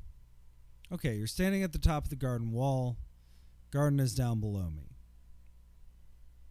So down isn't quite right, but what else do we do? Well, if we examine the field is just below. Can we go field? No. We have to jump down specifically. It's just like a little thing. And then we go north. We have this gate. It's locked. If we examine the gate, there's nothing. We're supposed to climb the gate to get over it. Then we're on a wooden platform spanning a ditch between two fields.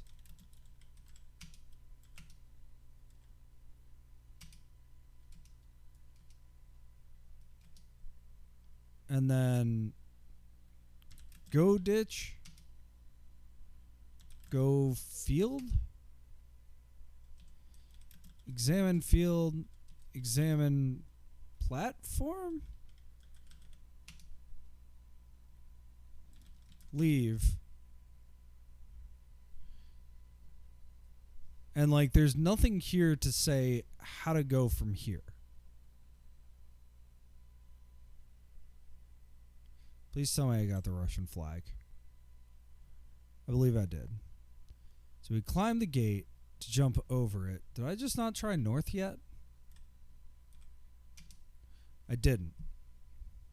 But like a little thing to say leading north. Just tell me what my exits are. Alright, so we have a tree surrounded by its signs of digging. On the tree is a plaque. The plaque says, please don't dig here. Middle of this field is a tree. Exits are east and south. Molehills abound within this field. So we went east and south, and there's nothing here. Unless we can examine the molehills. Nope. Say it east.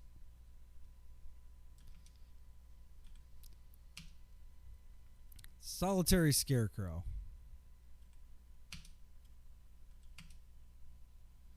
I'm outside the village church. So, would you think to go to the church? I don't think so. Inside the church, several villagers are attending matins. The vicar is giving his sermon.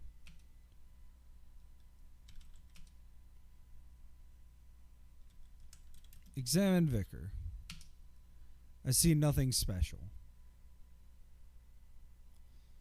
Listen. Do not be as swift in anger as the raging bull.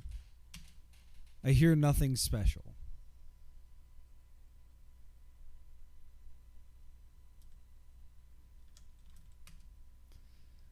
So we actually get to use the listen command.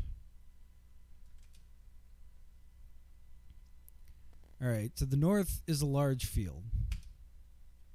So we have the black bull. So what we're supposed to do is we're supposed to wave the flag. Bull moves towards me, south. Bull moves towards me, and then throw the flag. The bull charges after it and disappears. Bull's gone. A tall oak tree stands proudly with its golden brown leaves rustling softly. Scattered around the base of the tree are fallen leaves, victims of the onslaught of autumn. Examine leaves.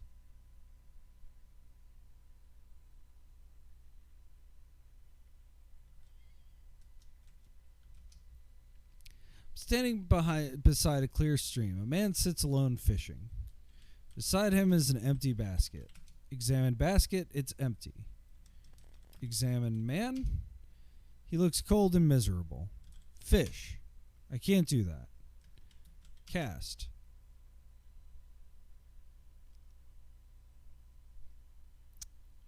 Right. He looks cold and miserable. If we remember last time,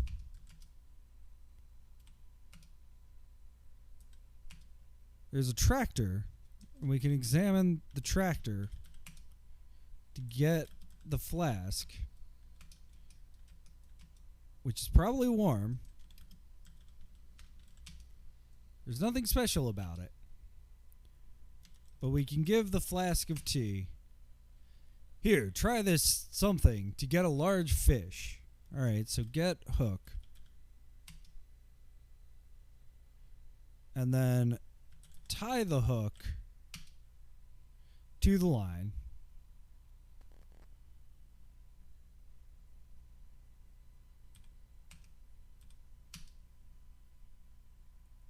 And then again, we have this like lack of signposting. Like, unless we can just climb any tree. But it says climb tree. I'm within the tree about 10 feet above the ground. There's a fairly large hollow here. Examine hollow? I see a metal box with a handle on the lid. Well, can we just go hollow?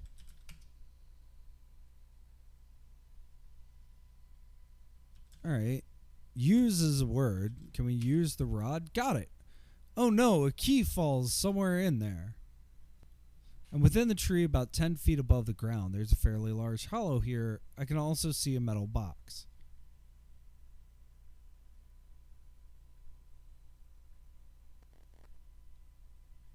So we can get the box. Can we open the box? I can't do that.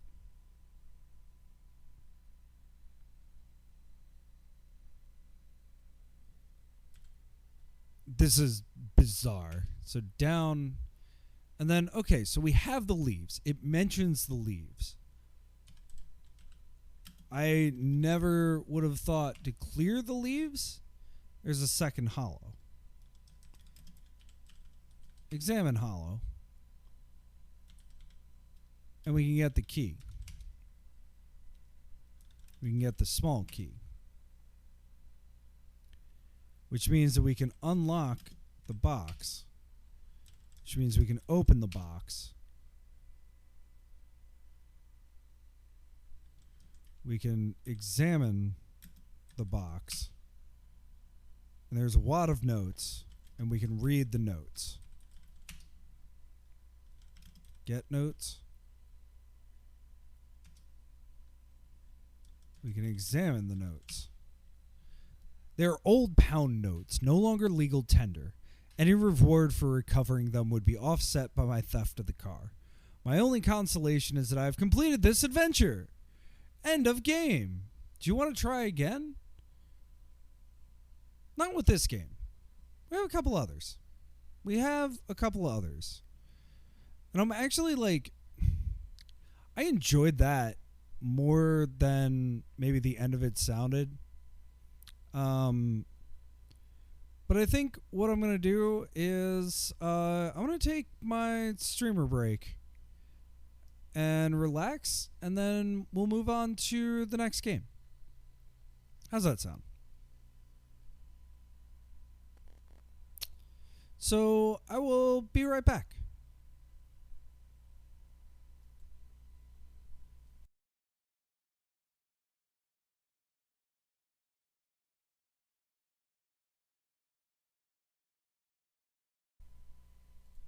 All right.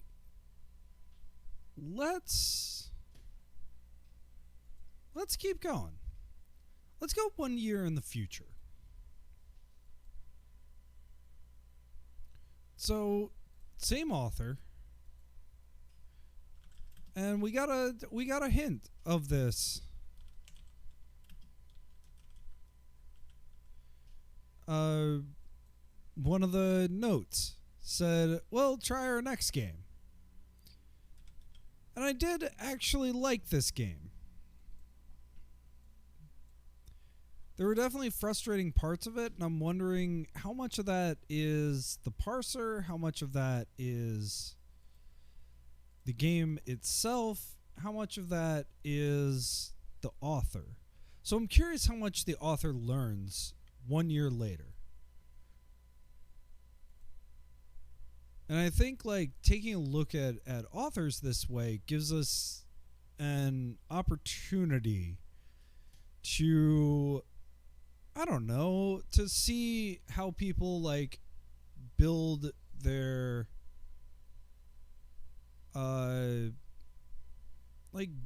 oeuvre. Let's close this. Let's go to the next game. So it's again a Larsoft game. And the 9 Dancers. And a great, great title screen once again.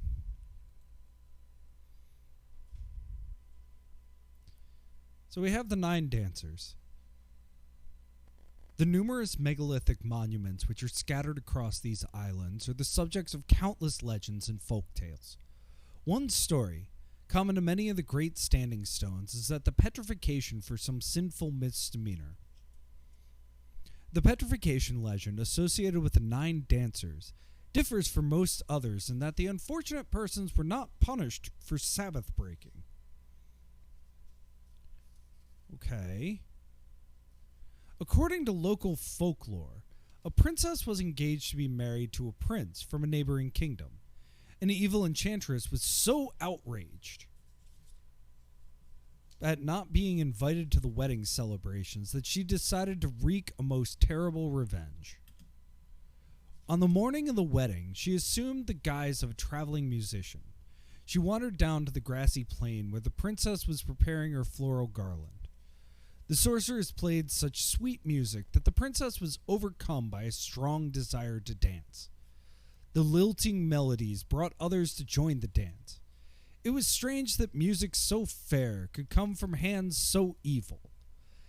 As the circling dancers whirled around, the evil hag intoned, "Wedding day, thou shalt have none. From this day forth, thou shalt be stone." Within the instant, the dancers had turned to stone. When word reached the prince, he became heartbroken. Now, there was a wizard who acted as advisor to the king and queen, and so the prince went to consult him. The wizard announced that one day the spell would be broken and the princess restored to life again. "Well, she is stone, then so shall you be," said the wizard as he circled the prince 3 times. "Whosoever revives the princess shall revive you also, and the wedding will proceed as arranged." When the wizard had finished speaking, the prince had become stone. In order that no harm should befall the stone, the wizard left his abode and, turning himself into an elder tree, he took up his own position near the petrified dancers. Other legends connected with the prehistoric sites tell of fairies, ghosts, infernal black dogs, hidden treasures, and more recently UFOs. To those unfamiliar with fairy lore, it should be emphasized that the conventional image of a fairy and a pretty little creature with gossamer wings is a recently introduced one. The older tales concerning fairies describe them as little people, who were normally formed, although small in stature. The association of the fairies with ancient sites is a strong one, and prehistoric barrows are often referred to as fairy hills. In The 9 Dancers, you play the part of a reporter for a local newspaper who has been asked to write an article on the stories connected with some of the local tourist sites. As the bus on which you are traveling winds through narrow country lanes, you gaze out at the passing scenery. The bus swerves to avoid a fox and suddenly runs out in front of it, and you are jolted from your seat. The bus stops in Stainton, and you get out.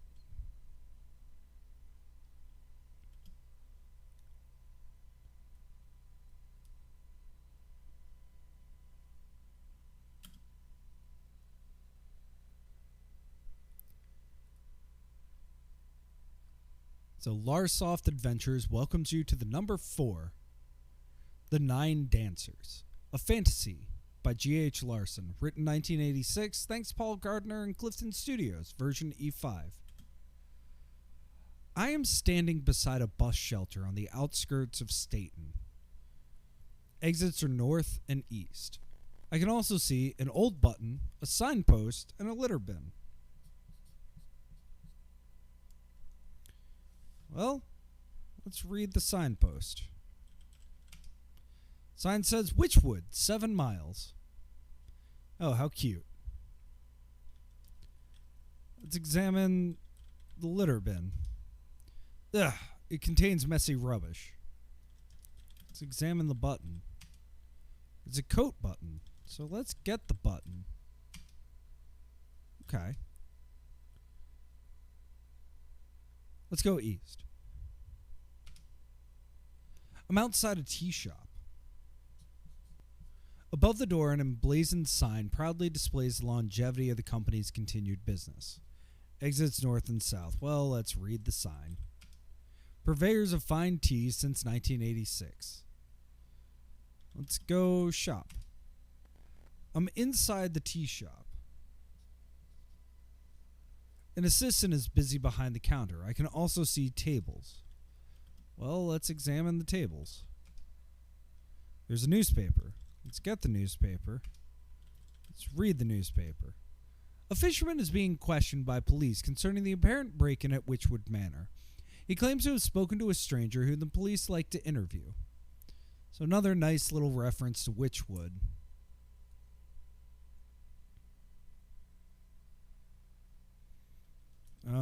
Let's examine the assistant. Nothing special. Buy tea? With what? Buttons? Well, fine.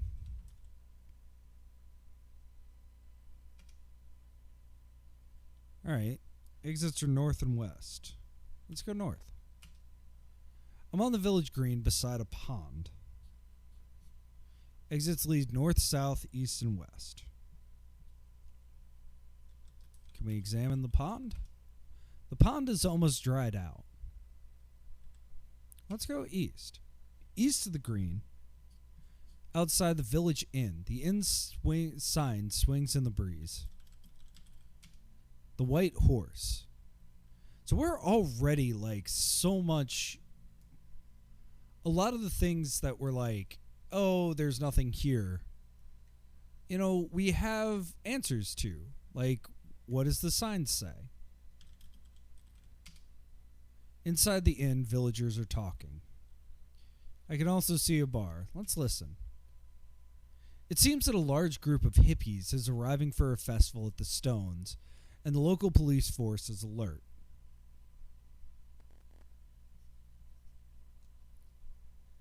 Okay. Let's examine the bar. There's a bar towel. Well, get bar. Get towel. Sorry, the landlord is watching. Get Bart? I can't do that. Okay.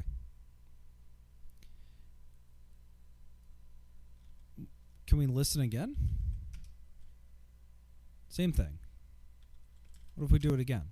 Same thing. Let's look at this towel. Oh, there's a length of cotton. That we can get. Nothing special. Okay. But we're getting stuff. We're making progress.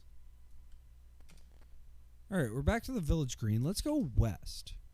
Outside the general store. The store is closed. Exits are east and south. I can also see an alarm. The alarm is above a window.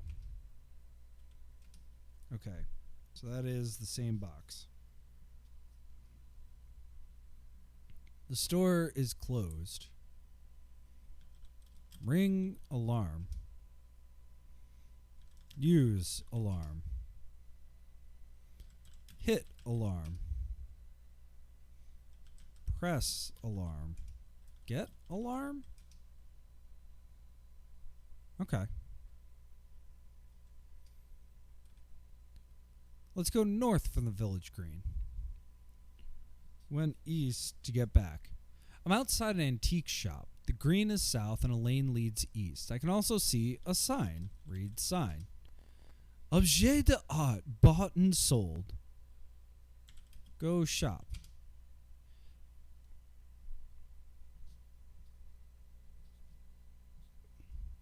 Inside, the shopkeeper is sorting various antiques. I can also see an old pamphlet. Exam shopkeeper. Nothing. Get pamphlet. Read pamphlet. It's priced $10 in pencil. So can we leave with it? That costs $10. Buy pamphlet. With what? Buttons. Drop pamphlet. Okay. Interesting. So the lane leads east. Narrow lane leads east away from the village. A path leads north. A road goes south. The lane leads west into the village and a field lies east.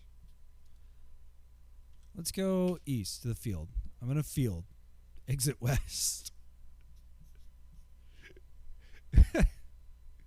I love that. I'm in a field.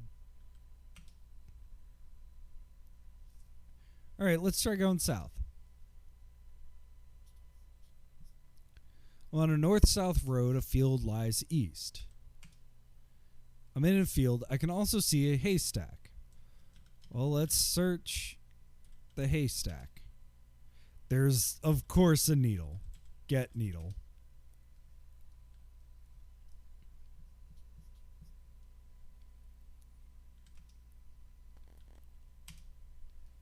I'm on a country road.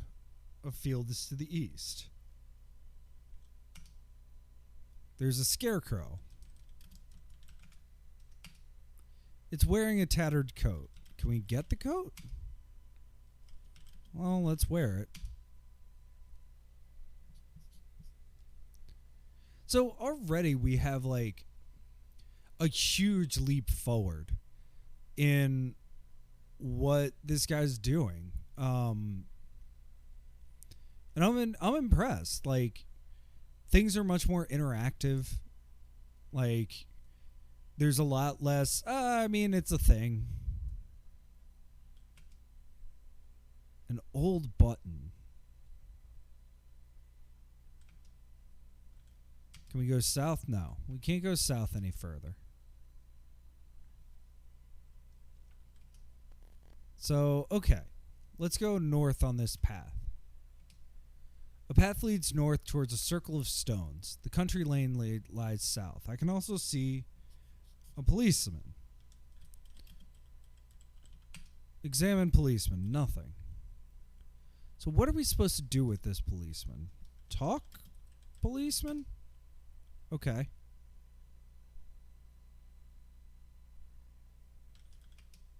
Listen? Policeman says, "Sorry, I cannot let you pass."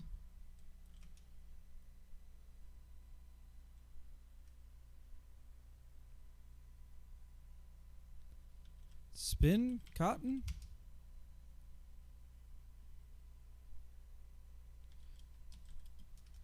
Give cotton. So we've mapped this out pretty far. And we've been to a lot of places.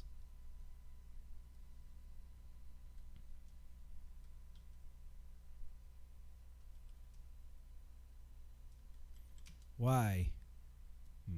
Okay.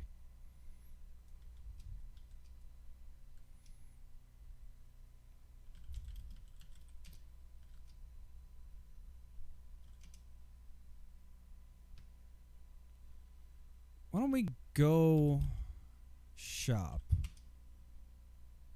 and give button? That's silly. Is that silly? Show button.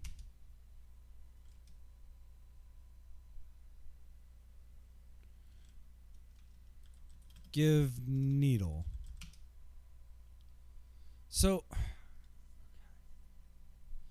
give button is the thing you can do.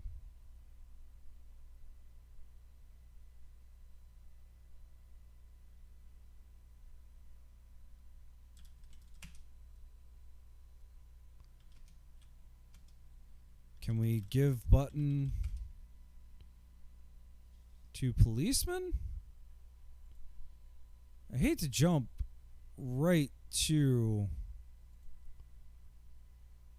the walkthrough, but I do want to make some progress.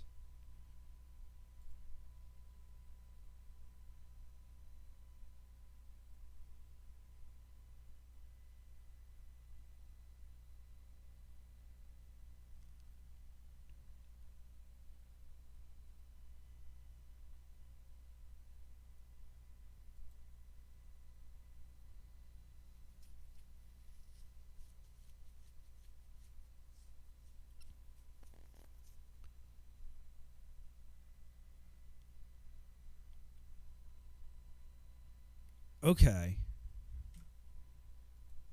So looking at the walkthrough a little bit, we forgot something.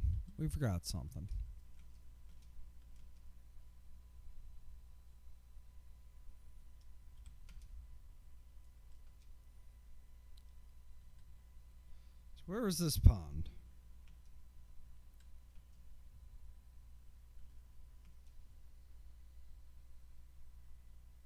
Exits are north and east. The tea shop. Oh, there's the pond. So if we examine the pond is almost dried out. So if we enter the pond,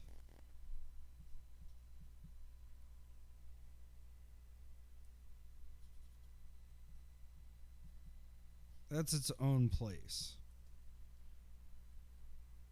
The yellowed rushes stand bowed. And in a good thing, now I wouldn't have thought of this, but you can examine the rushes to get a shovel. I can't carry anymore.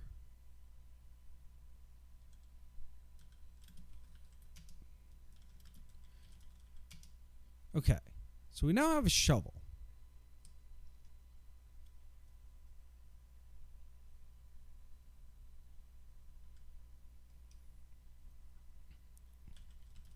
So we can leave, exit up.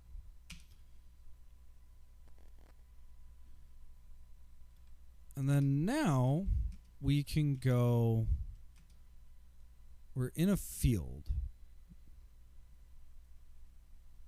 Now, what do we have here?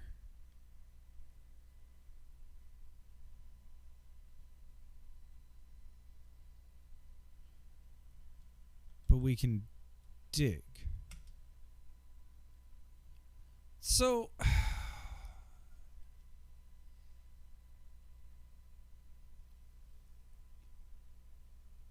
thoughts on this design. All right, so assume that we got the shovel on our own.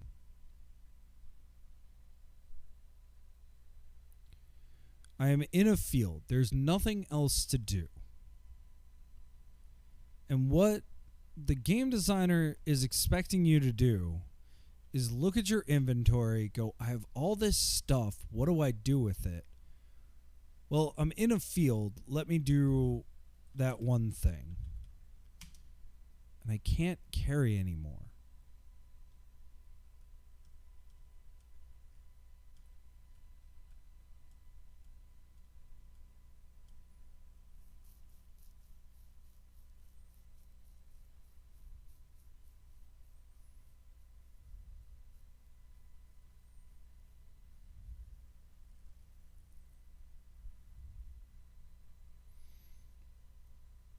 And I can't carry anymore. So let me drop the needle, because I think that was just a joke item. And then get the urn. And then open the urn. And then examine the urn. It's old. Could be valuable. Alright. So it's old. It could be valuable. Go to the shop. Get pamphlet. I can't carry anymore. Give urn. I can't do that. Show urn. Can't do that. Put urn. I can't do that.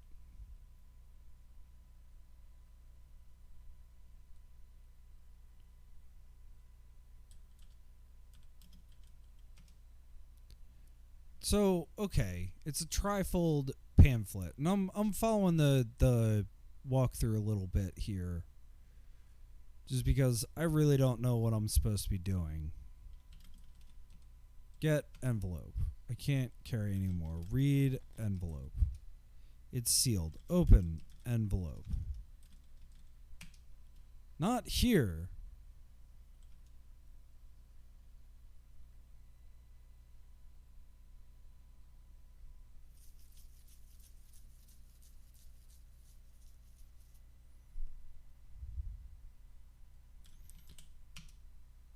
Okay.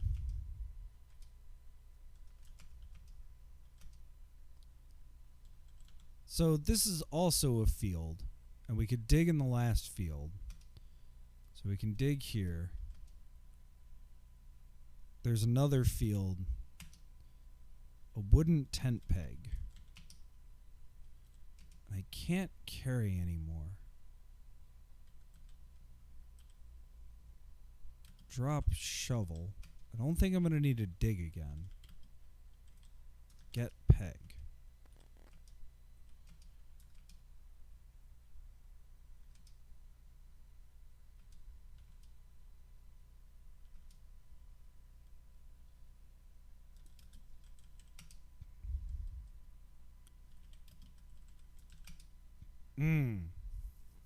So the tables are just tables, and the counter has a fresh loaf. Get loaf. Can't carry anymore. Drop cotton. Get loaf. So this has an even more limited inventory. And I think JRM and I both have said pretty strongly that we are against limited inventories. There's no reason why you can't have an unlimited inventory in a game.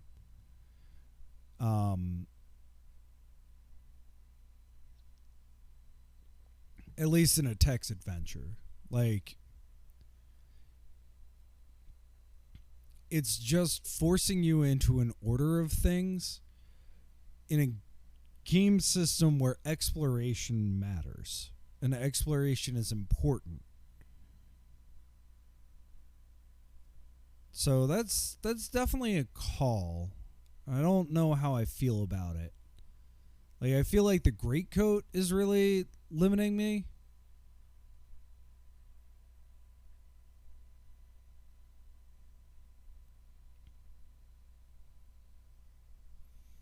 And in the interest of seeing one more game, I kind of want to just like follow. I don't want to like just use this walkthrough, but I'm really lost.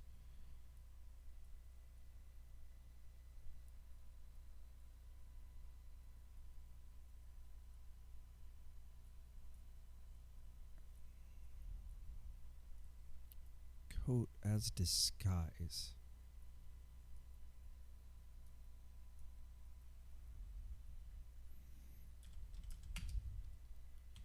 And then north and east to the village inn. The only thing that... So we already did what we needed to do at the village inn.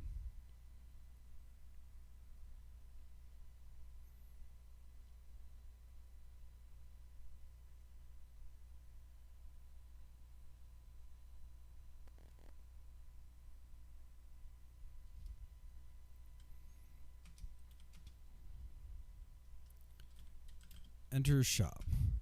Get envelope. I can't carry anymore. Drop peg for now. Get envelope. Leave. Open envelope. A message falls to the ground. Drop envelope. Get message. Read message.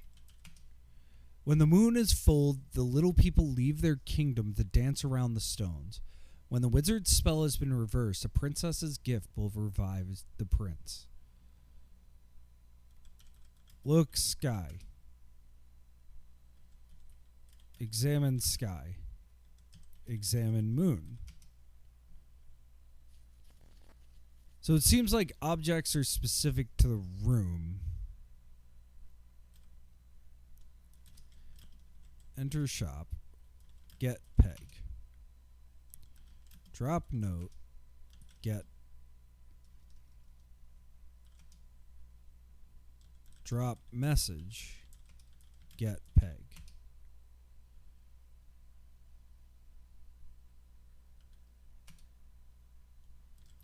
leave. So I think this is where I'm going to stop trying to follow it, but this sounds wild to me. Again, like, there's a lack of signposting that I'm just not sure how I feel.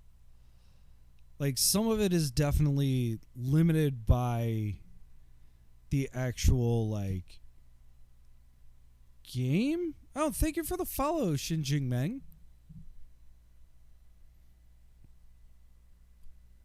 Absolutely, thank you. I hope you're enjoying. So there's a lack of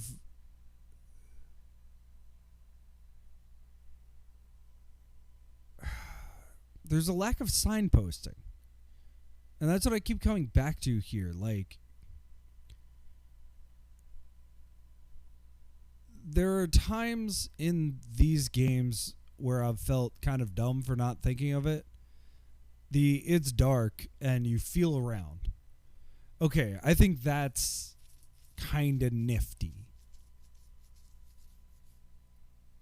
But this is wild. You pick up the urn, it says it's valuable. All right.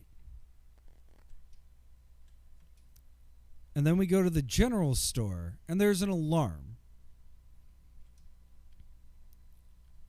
But there's nothing else to tell you to throw the urn. Tinkle! The alarm starts to ring. I hear a police whistle. Over there, that tramp by the stores, shouts a voice from the inn to the policeman. So we go south. I feel like we need to take off the coat. Drop coat. Remove coat. Drop coat. Woof. That was close. The policeman races past me. Go shop. Get cotton. Okay.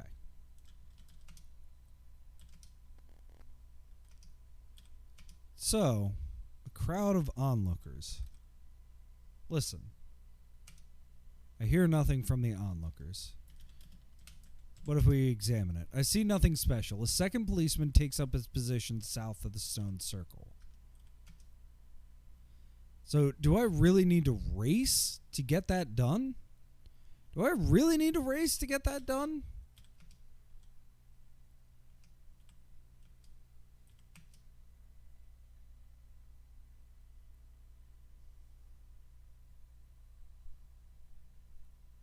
I really need to race to get that done.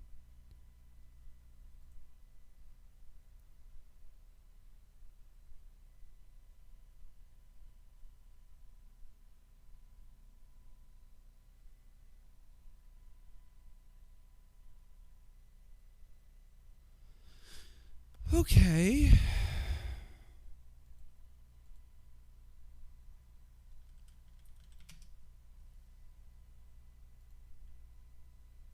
All right, we can do this.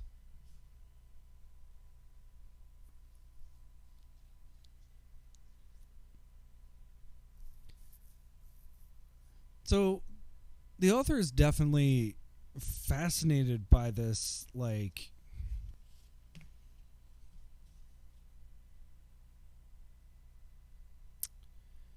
is fascinated by time as a limitation. I think he took it a little far here. That's fine.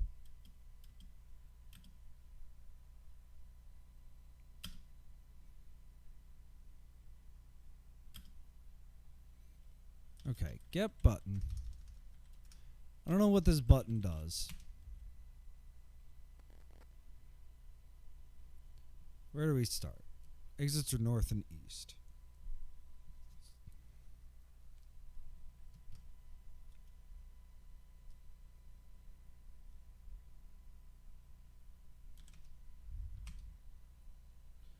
So we go to the shop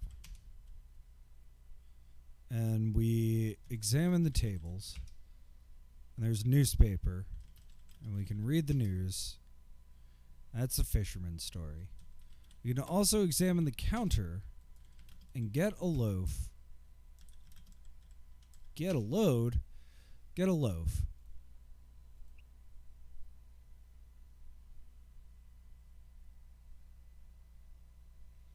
And that's great.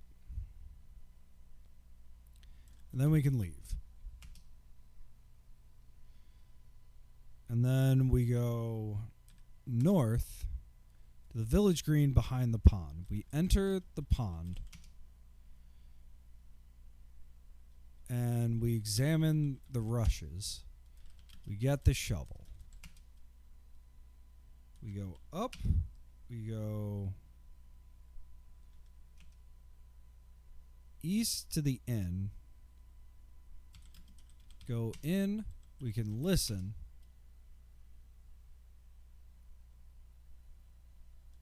We examine the bar. We examine the towel. We get the cotton. We leave. We go west. We go north. Antique shop has nothing to do with... Well, wait. No, we could go shop.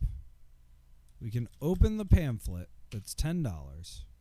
We can get the envelope. We can leave. We can open the envelope.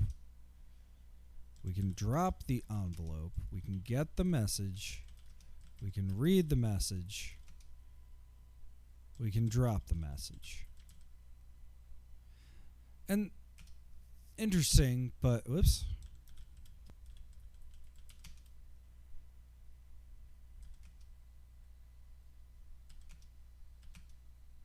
I'm in a field, and this is like indicative of all of my complaints. I am in a field. How long would you have to guess to dig to get the urn?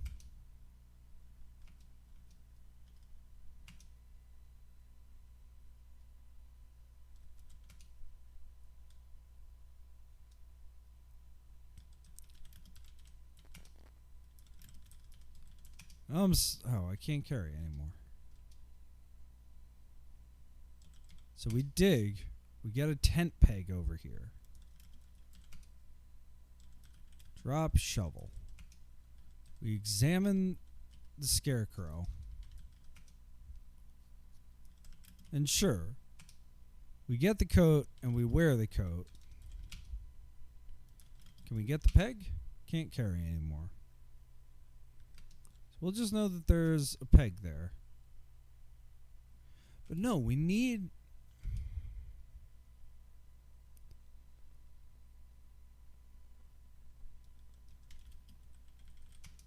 It's a coat button.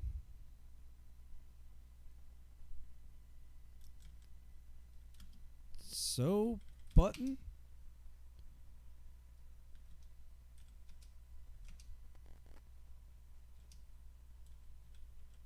Drop. Urn. Tinkle. So button. How domesticated you are. And that gets rid of the old button. And what happens if we examine the coat? It's filthy. Get urn. Oh my gosh.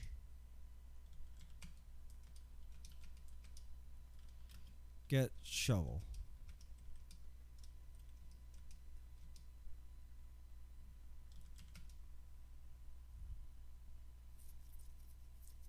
So, gosh, speaking of soft locks. All right, one last try.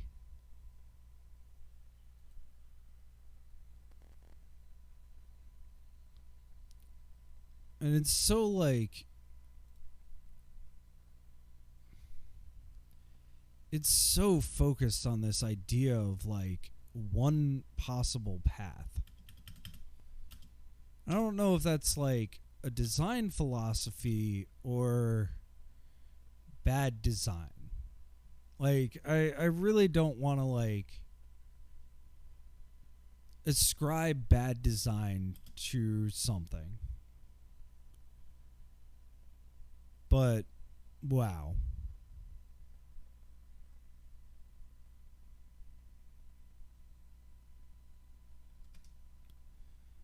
All right. Let's go to the shop. Let's examine the counter. Let's get the loaf.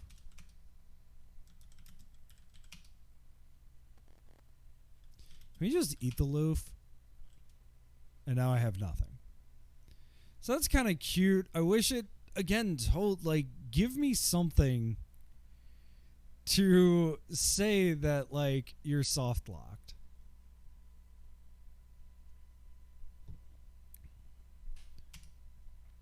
Or, like, that's a bad idea, or I just don't know.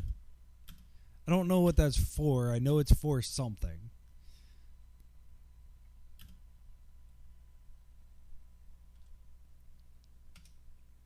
But especially knowing that I have to race to the gate.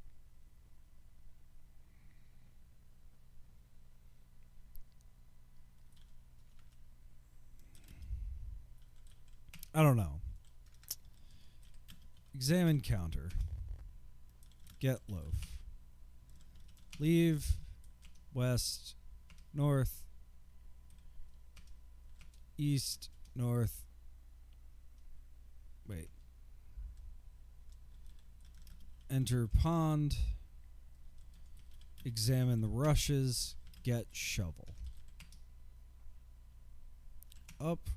North, east, east, east, east.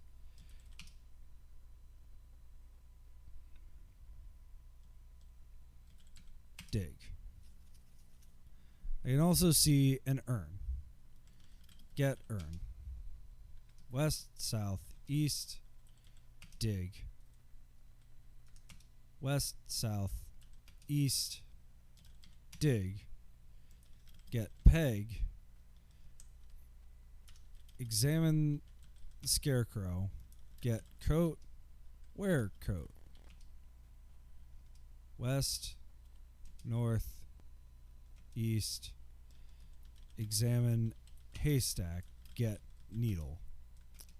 Can't carry anymore.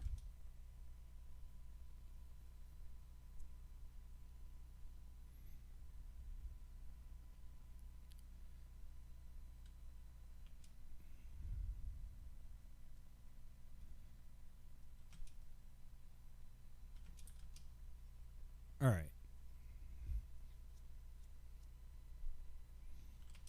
So I have the loaf. Oh, I no longer need the shovel. I feel like I should go back and get that needle. Yeah.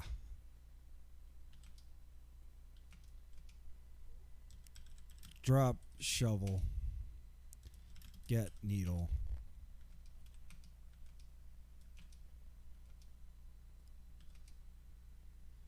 Go in. Sorry, no tramps. Remove coat. Go in.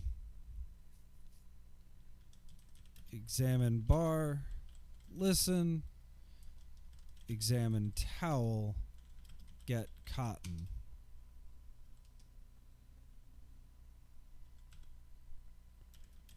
Drop peg. Get cotton.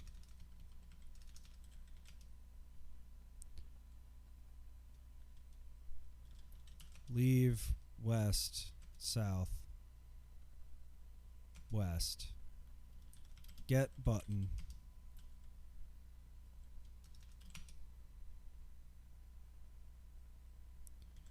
Drop loaf.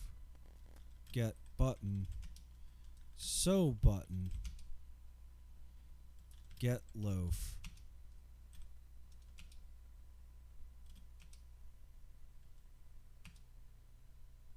Outside the inn, go in, get peg, leave, wear coat,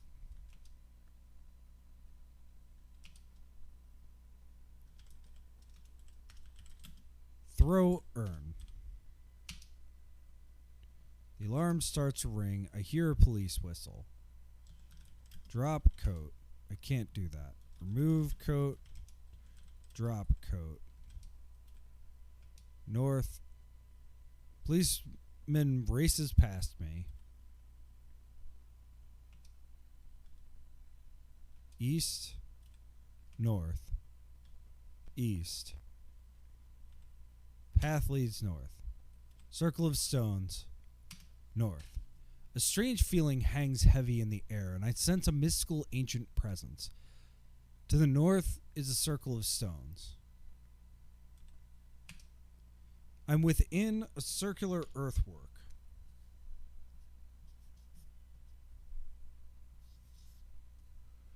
Exits are north, south, east, and west. I can also see a circle of 9 stones. Examine circle. Circle of 9 weather-beaten stones. A second policeman takes up his position south of the stone circle. Okay. I'm on a grassy verge. Exit west. I can also see an elder tree. Examine the tree. I see nothing special. Well, if we learn nothing... Climb tree. Sorry, I respect my elders. Cute.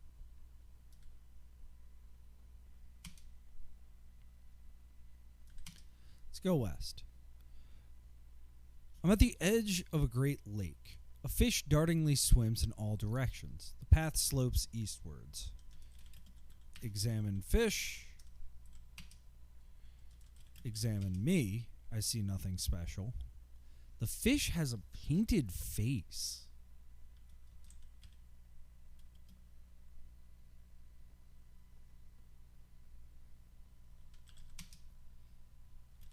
Enter lake?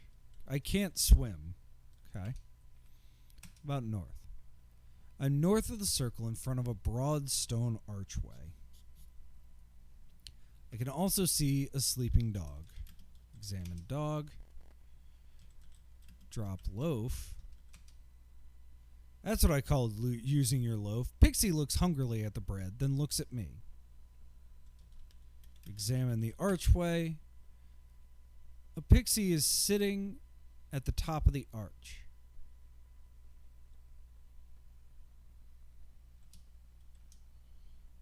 A fresh loaf, a sleeping dog. Examine dog. I see nothing special.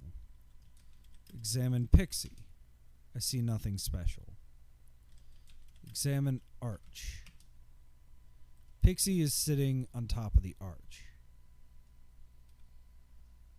North? No. Go arch. Strange dust falls on me from above and I feel sleepy. Yawn. Good night. My eyes feel heavy. End of game. Do you want to try again? I do.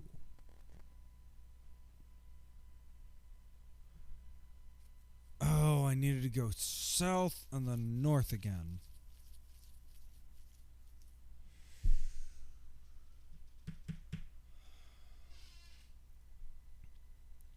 Okay.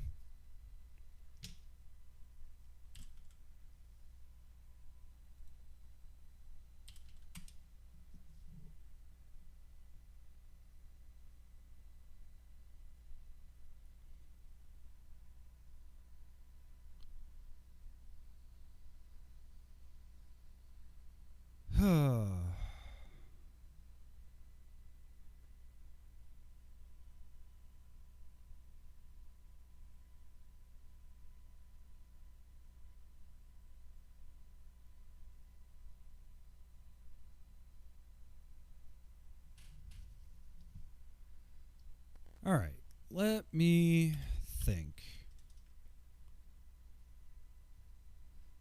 So I don't think I need to do anything with this button or the needle or the cotton.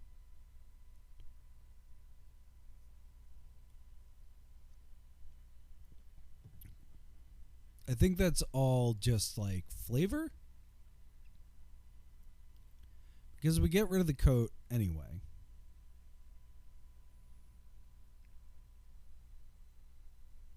But I need the loaf.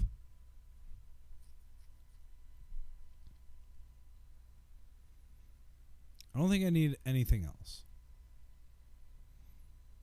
Okay.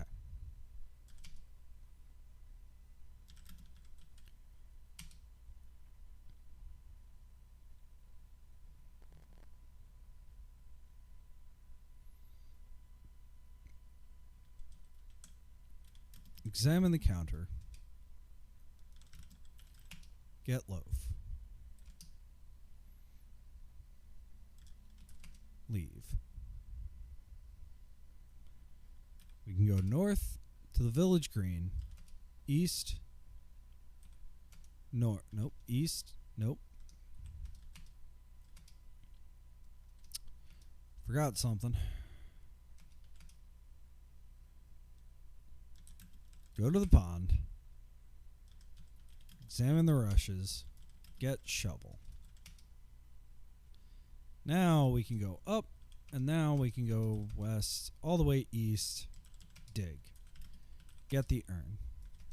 West, south. That's just the needle. Can dig for the tent peg.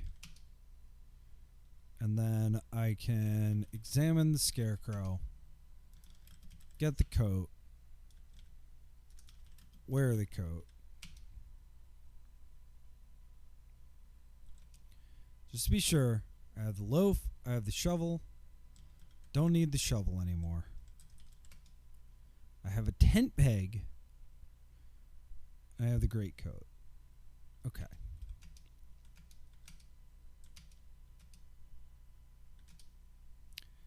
Outside the general store. And make sure I'm wearing the coat. Let's throw the urn.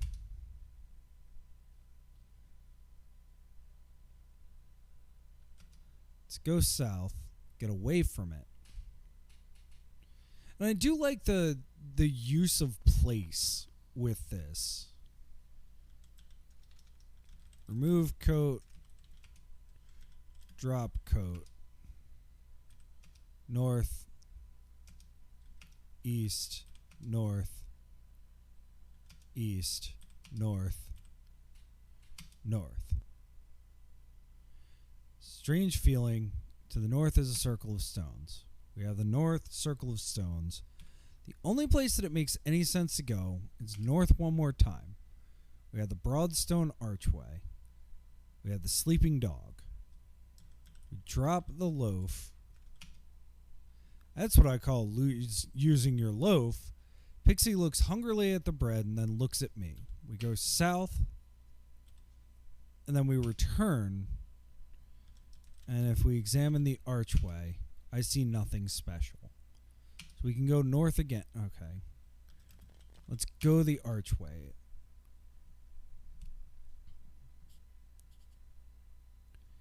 Far's path leads north away from the archway.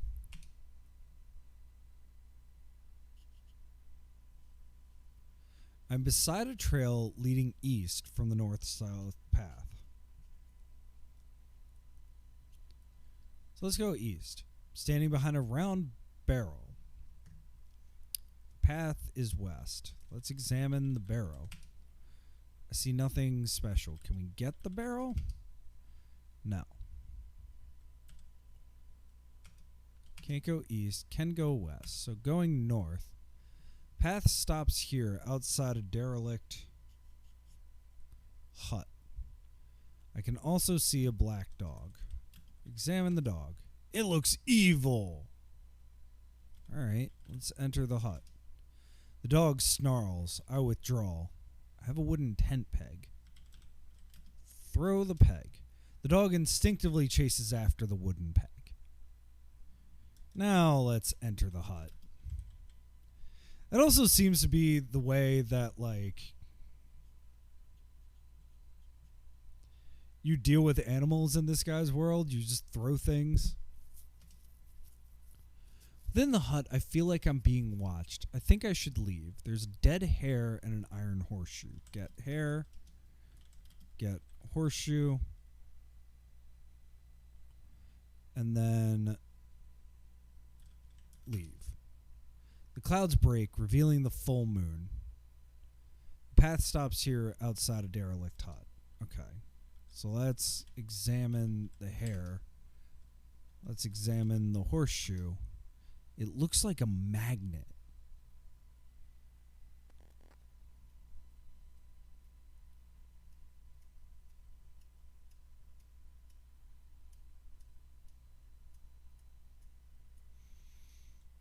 Interesting. Okay.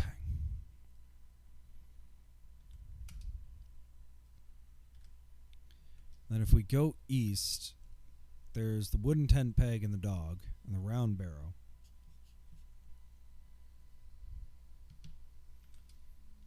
I don't need any of that. I don't. Oh, whoops. The clouds cover the moon.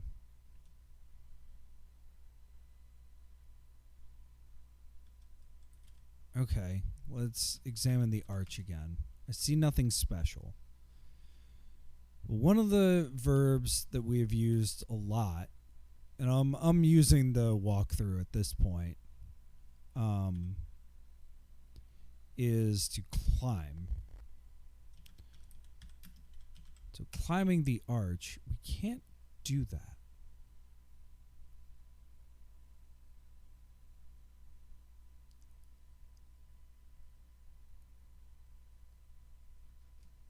Oh, that's because we went through the arch. But we can climb the arch now. Okay. So we can climb the arch. I have a fine view across the lake to an island. I can also see a cowbell. Get bell. Okay. I got a bell. It's an iron bell. Well, combine, use horseshoe. I can't do that. Let's go down. I mean, okay. Examine island. I see something there. You and me both, buddy. You and me both. So he's definitely gotten better at signposting. Like, I have a fine view across the lake to an island. Okay, let's look at that. I see something there. We know where we need to go. Ultimately, we need to cross the lake, but I'm not sure.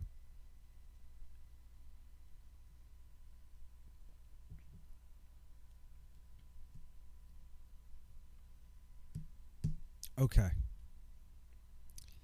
It's our main verb. So enter arch. Down. Enter arch. North, east. Climb barrow. Get peg. Throw peg. The dog doesn't move. Get peg. Oh, well.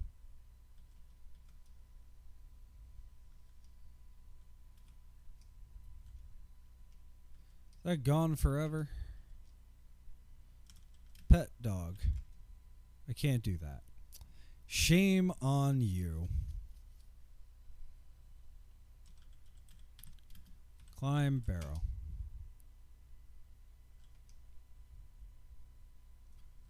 Ring bell. Okay.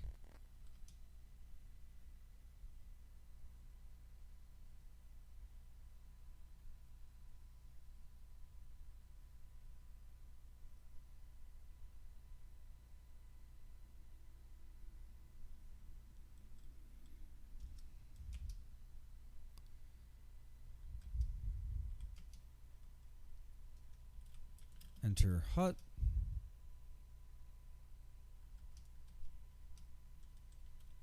Examine. Ring bell.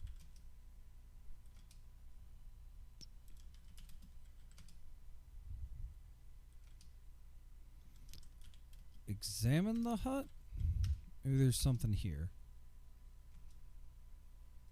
So again, there's another time, not time base, but like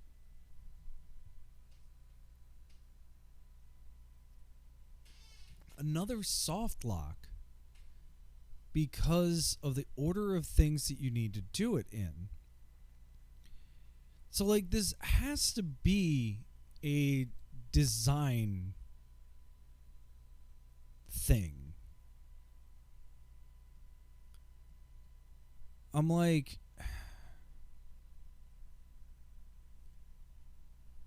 I'm struggling with the design of this. Like, I want to like this. I want to look at this like it's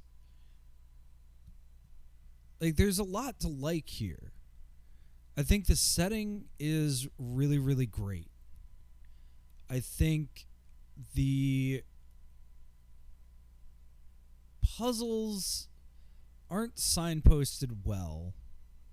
Traveling is not signposted well, but I would love to like keep these games alive by making them just slightly more obvious. Keeping the exact same puzzles. I think the puzzles, if the puzzles were signposted, I think they're interesting puzzles. But throwing something like this where there's no recourse, and like you might think like that's just gone. I mean,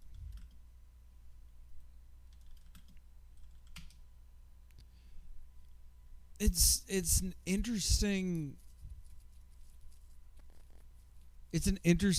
design philosophy, and definitely one where it's like there was a Twitter thread recently where it was talking about like how you need to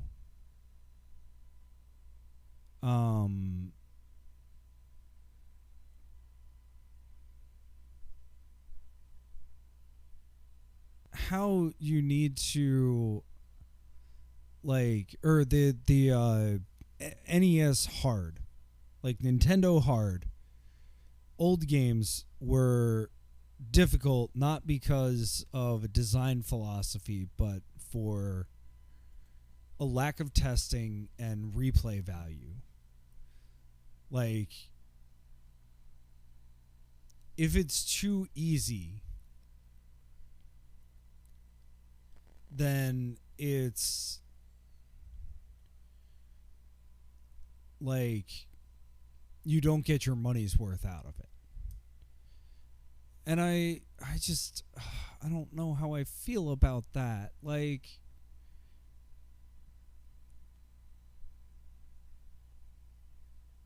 I think that the last game had a satisfying end.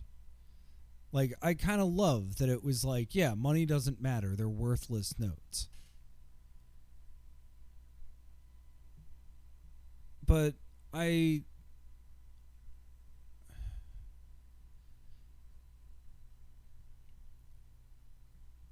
kind of bristle at the thought that, like,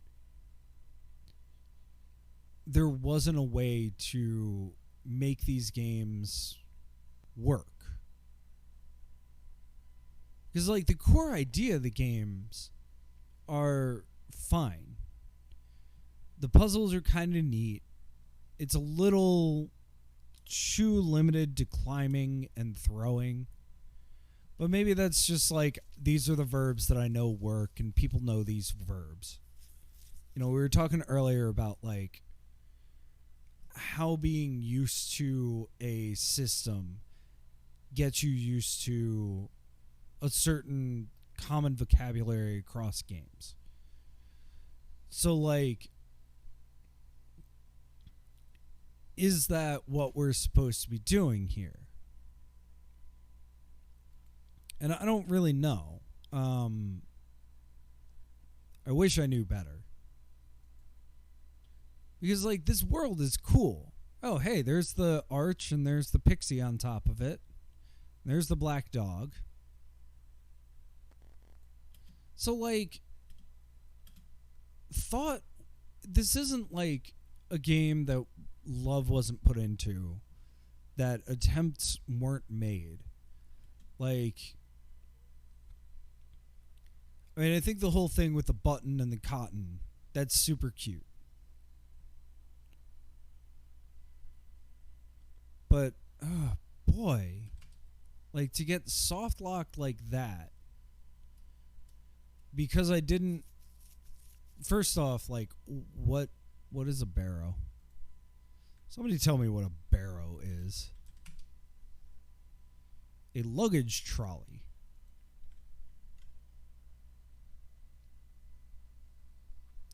Yeah, so like a wheelbarrow.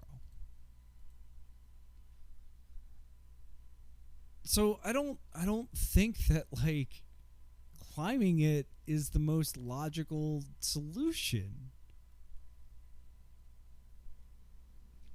Like, that is not the first, like, push it, maybe?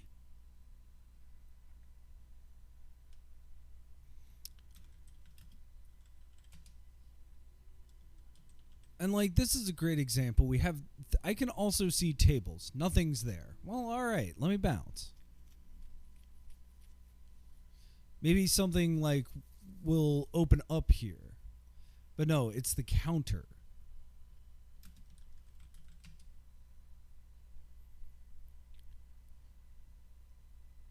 So, like, I think I almost want to, like, remaster these games. Or, like, remake them. You know, as a way to maybe learn Inform or something. Or maybe learn TADS.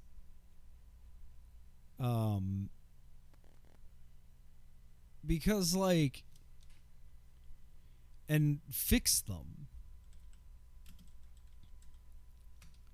Because these two are actually, like, related. Take place around the same time. You know, it's only a year later. I'm very interested in, like, how do you do this right? You know?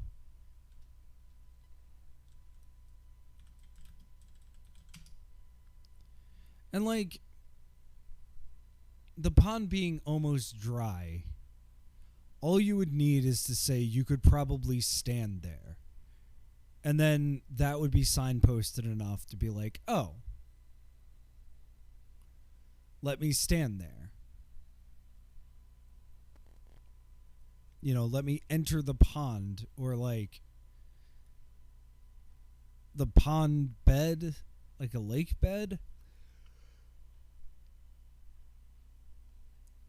It's interesting. These are, like, so close.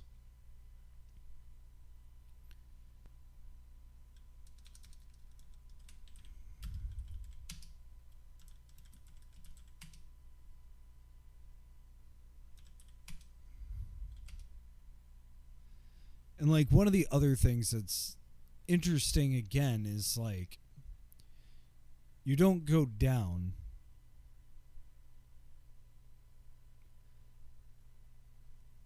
Like, but you leave up. And there's a lot less of this so far than in the last game. But I still think it's, like, a pretty important change.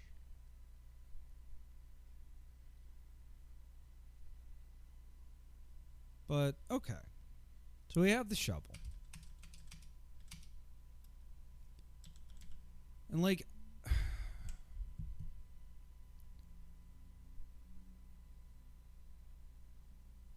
like this, I'm not sure how to make it so that it's obvious that you can dig.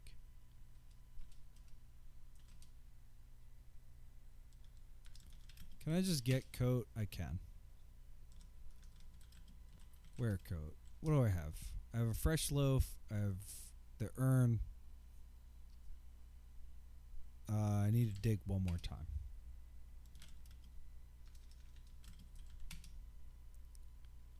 Get peg. Drop shovel.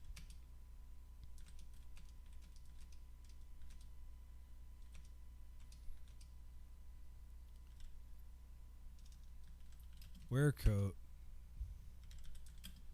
Throw urn.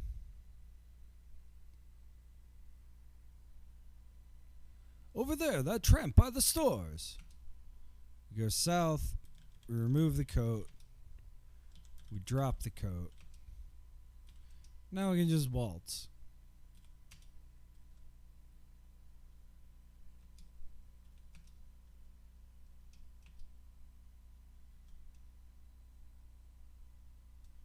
Path leads north. North. To the north is a circle of stones.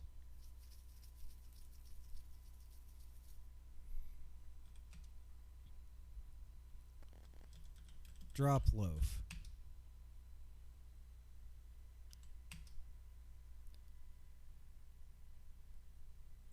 We go north.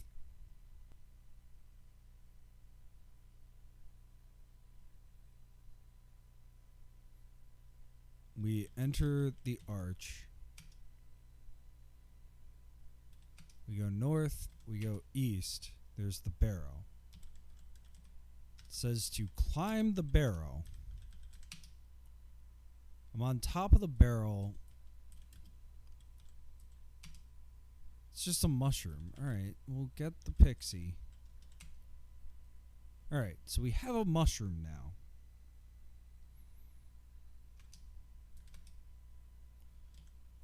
Down, west, north.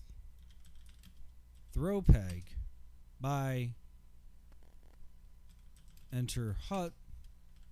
Get hair. Get hair. Get horseshoe. Leave. The clouds break, revealing the full moon.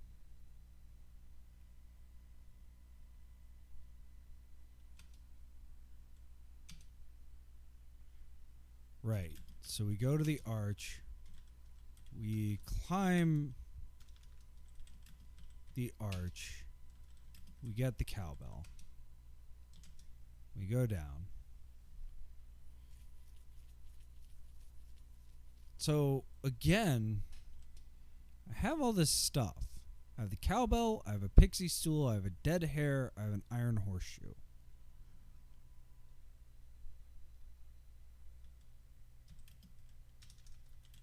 And if we examine the hare, I see nothing special. If we examine the horseshoe, it looks like a magnet.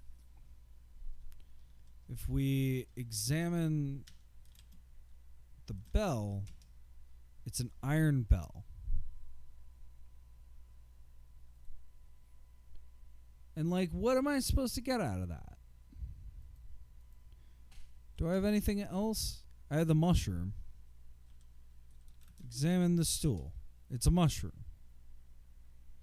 That's all that I have with me. And like, admittedly, I'm not great at these.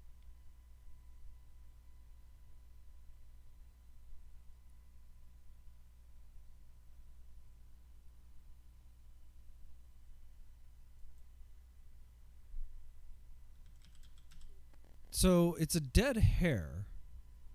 What do I need to do? I need to stuff the hare.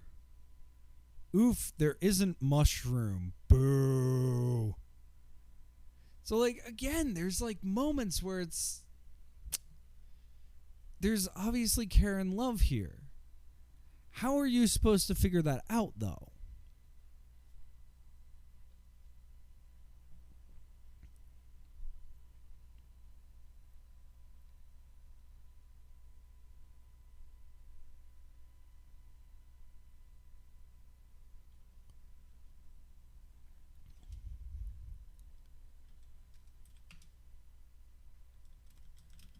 So enter the arch, north away, back east.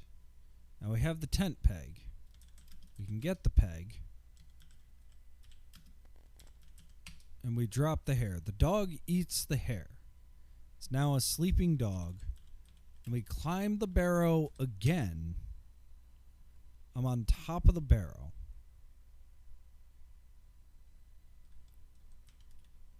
Examine the barrow?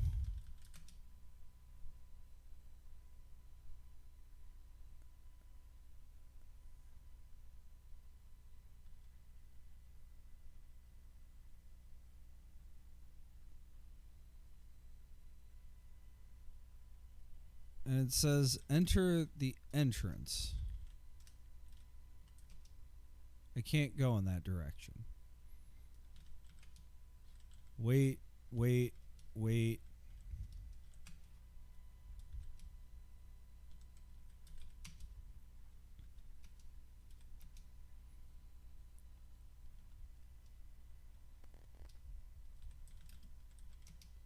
So if we enter the hut, I feel like I'm being watched.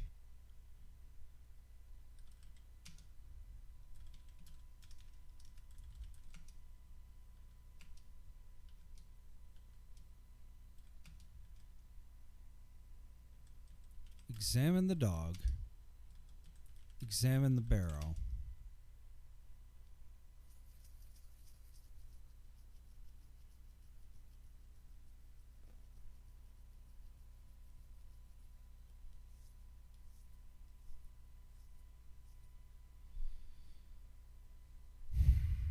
Okay.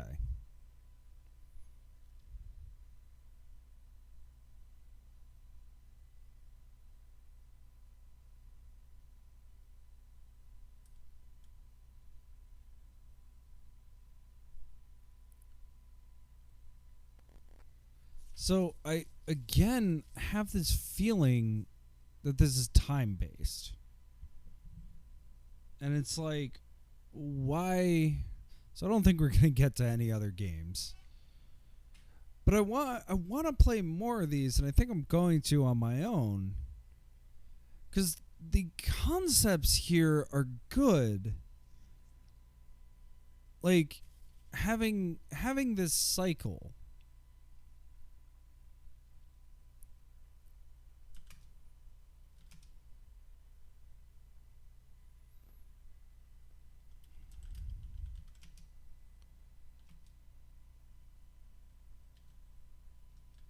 Let's go east. It's grassy verge, and I see an elder tree.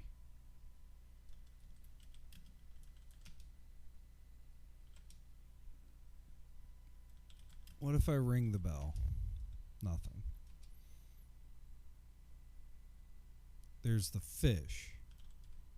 What if I ring the bell? Okay.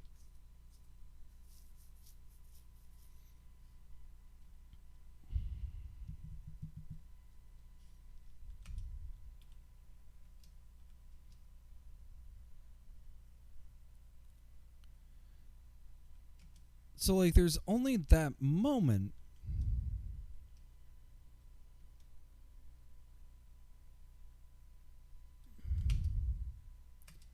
There's only that moment where we can actually move anywhere.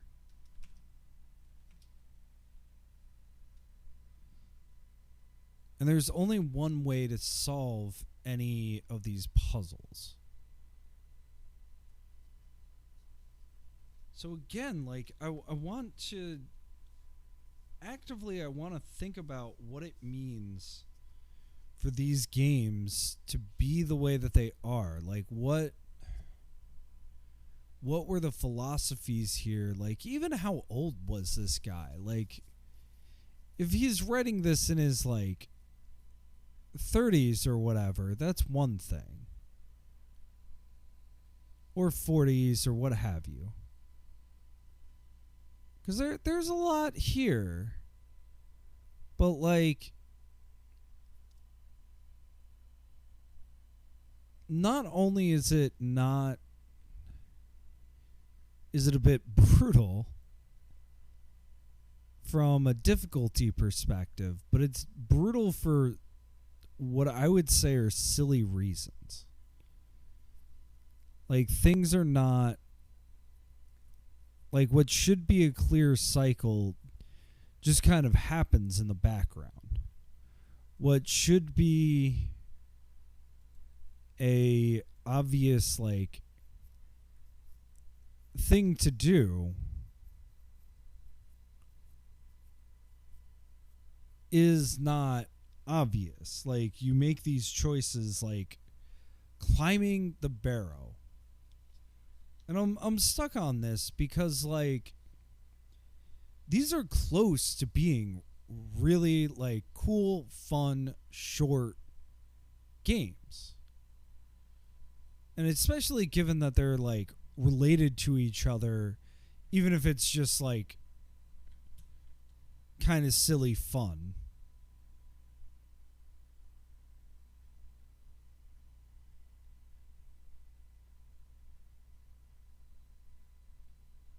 It's so interesting. I want these games to be better, is what I'm saying. And I'm concerned that when I say better, I mean something that they're not because of a technical limitation as opposed to from a design limitation. Like, is there no way to loop this? I just don't know.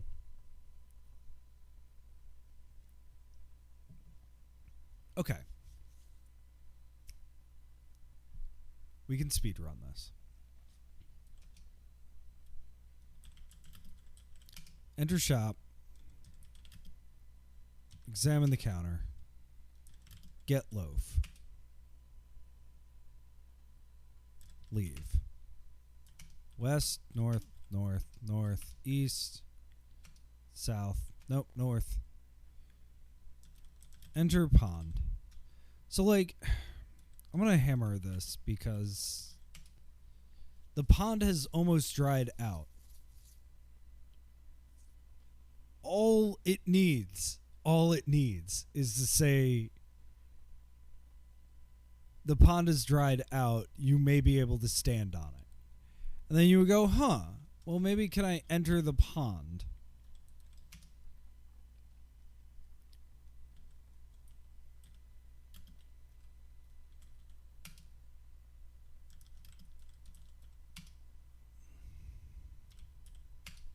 Up, north, east, east, east, east. Dig. Get urn. West, south, southeast. Dig. Get peg. And, like, some of it is definitely like, all right, the point is multiple playthroughs. The point is save scumming.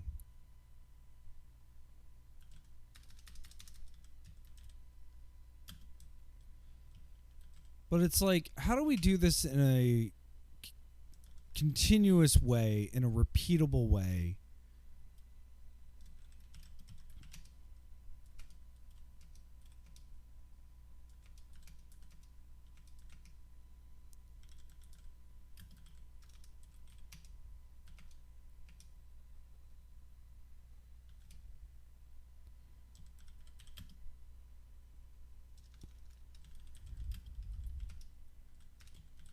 Drop coat.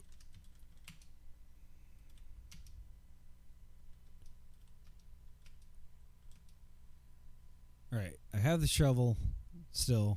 That's fine. I have the circle of stones. I have the sleeping dog.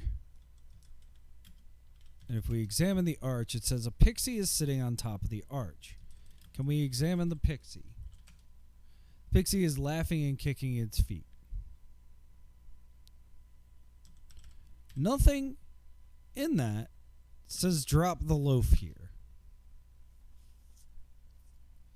Pixie looks hungrily at the bread and then looks at me. Pixie is gone, no mention of it. If we look at the arch, nothing special.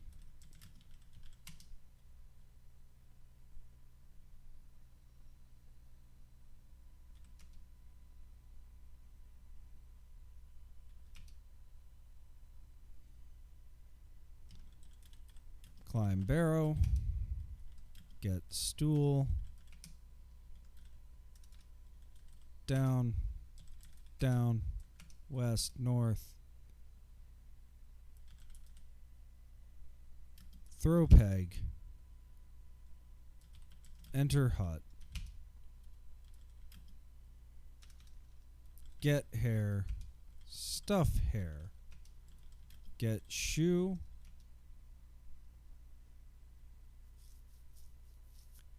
I didn't climb the arch again. Every single time I forgot to climb the arch. Alright. Leave.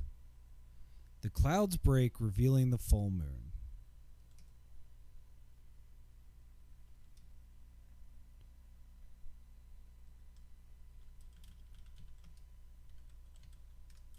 Climb arch.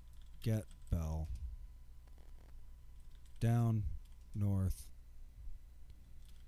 Enter arch. And we do it again. So it's triggered by entering that.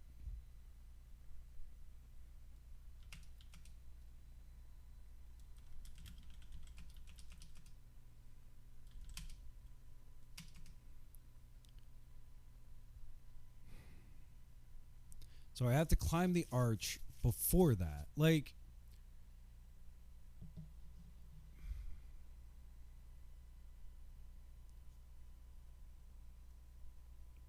and it's not like it's triggered twice. Like, it'd be one thing if it was triggered by entering that house. It still says that somebody is watching.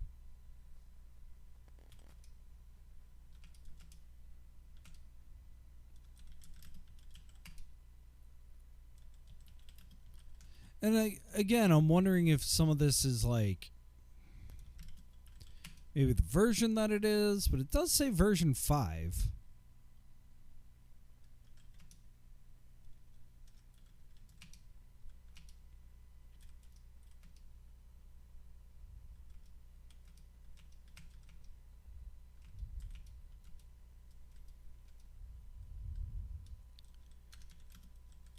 Go pond.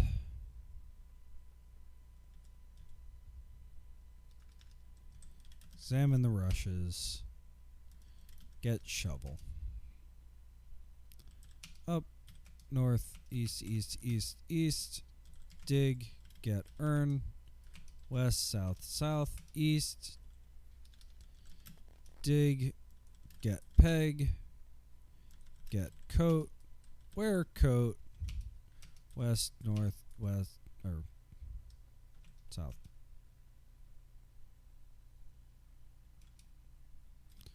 North, north, west, west, southwest.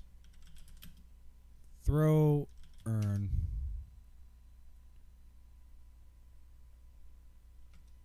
South, remove coat. Drop coat.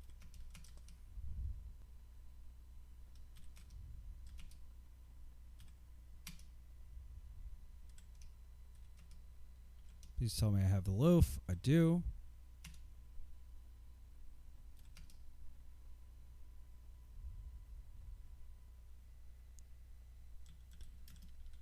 Drop loaf.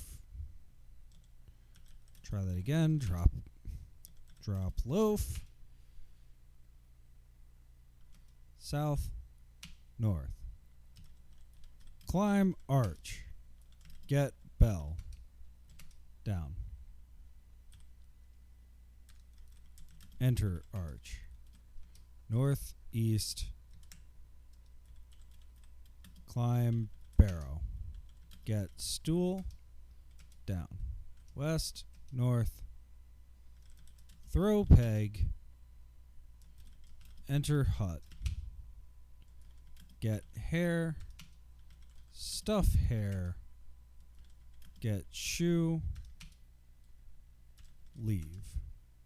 The clouds break, revealing the full moon. South, east. Drop hair. Dog eats the hare. Climb barrow. I can also see an entrance. There's the entrance we have been looking for 3 rounds. Go and enter entrance. I'm within the entrance to another world. Stone steps lead down.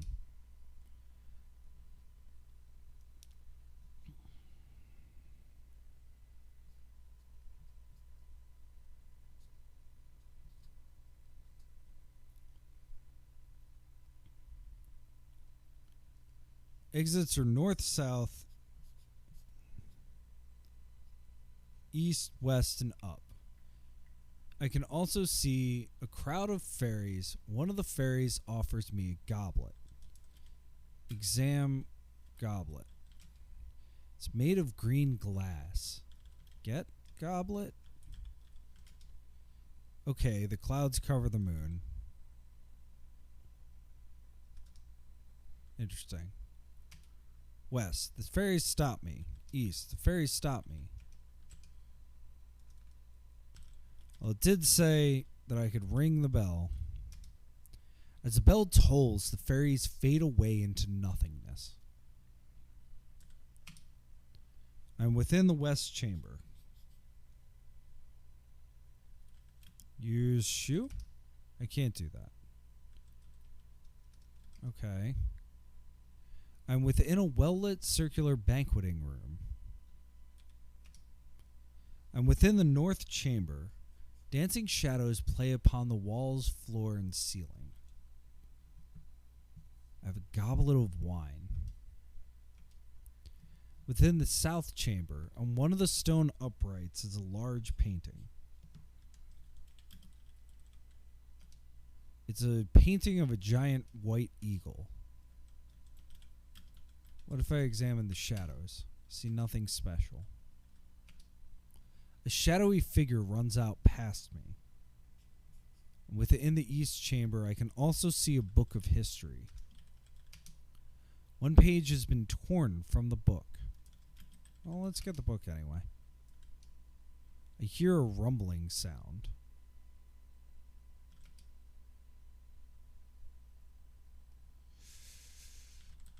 Throw shoe? Okay. Get shoe.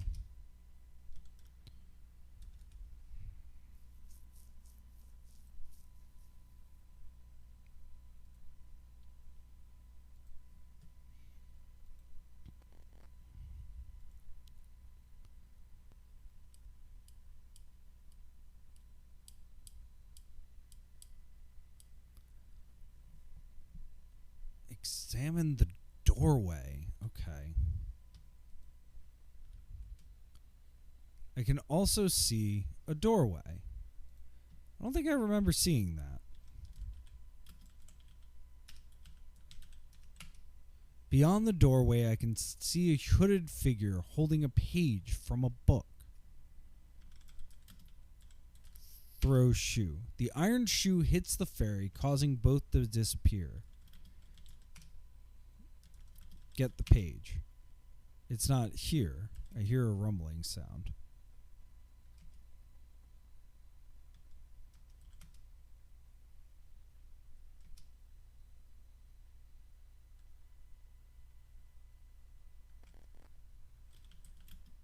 Enter doorway. Oh, here we are. Okay. I'm within the secret chamber. Exit north.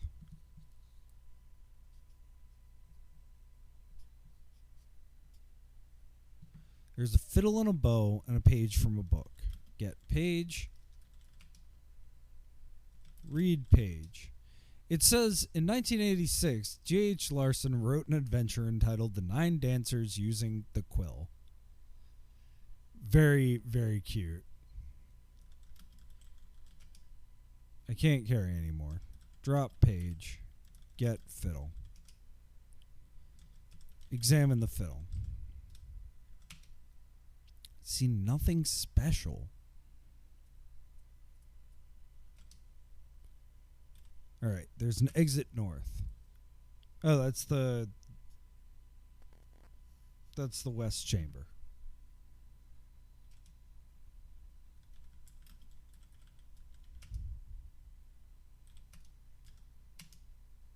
So there's the banqueting room. East chamber. Dancing shadows play on the floor. Play fiddle. Okay.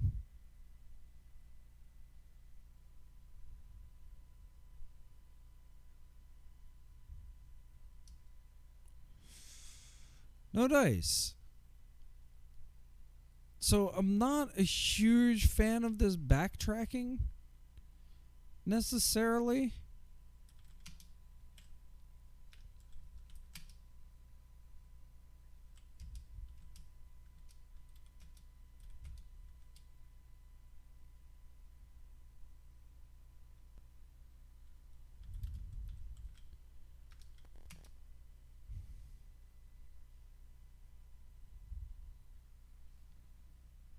North, east, up.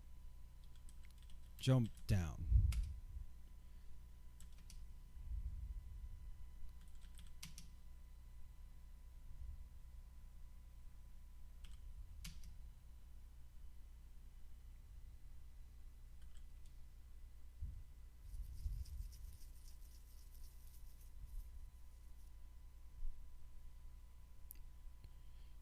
Huh.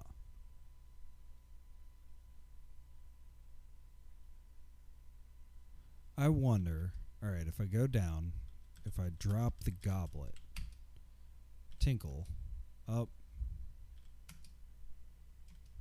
and within the entrance, leave, go entrance, exit, go exit.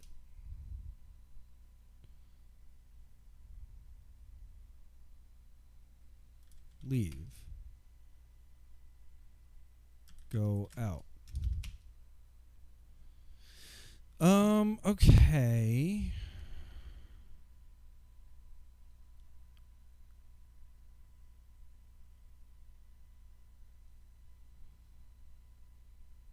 Oh, you know what? I think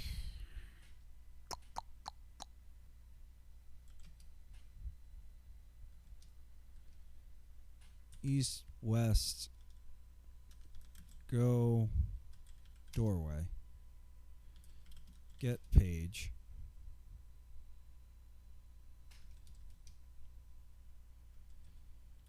Let's look at this chamber a little more. I see nothing special.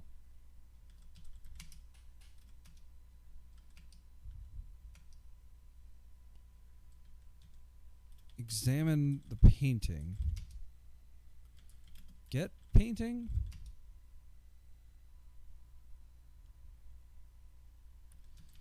Examine eagle.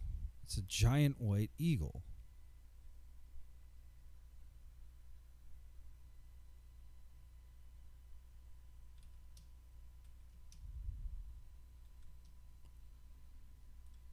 Play fiddle again. No. Examine shadows. Examine wall. Look up.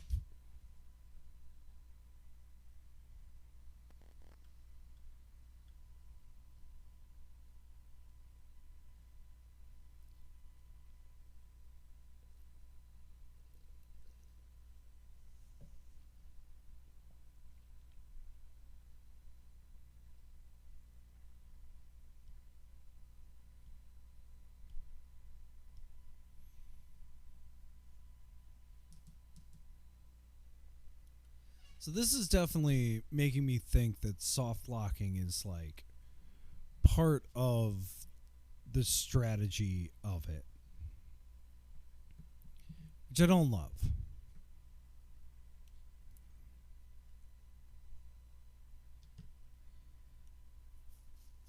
Which I definitely don't love.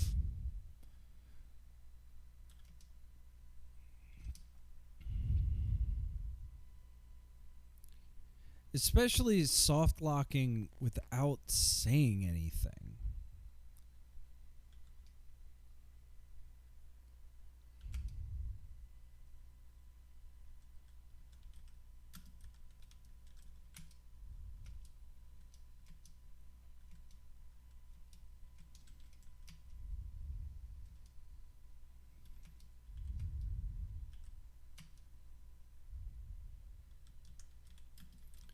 Examine entrance. I see nothing special.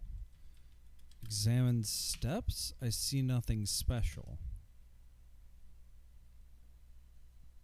You know, it's interesting. I watch World's ZZT, which has a lot of this kind of homebrew thing where people get a little bit too fancy for their own good. And boy, I wish there was cheats right now.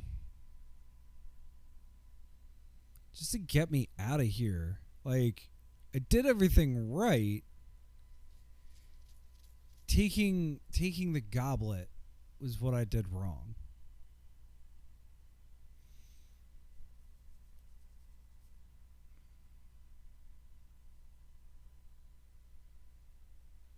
Okay, one more run.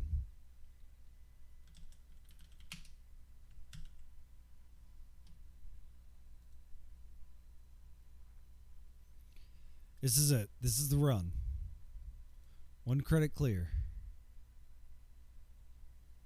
And I mean, this cover is, or this intro image is like so good.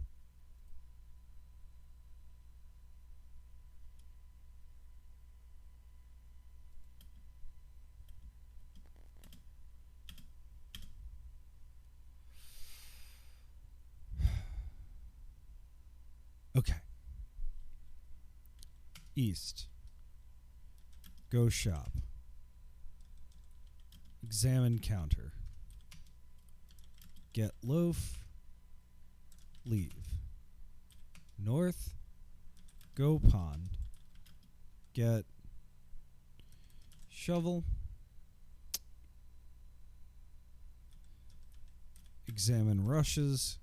Get shovel.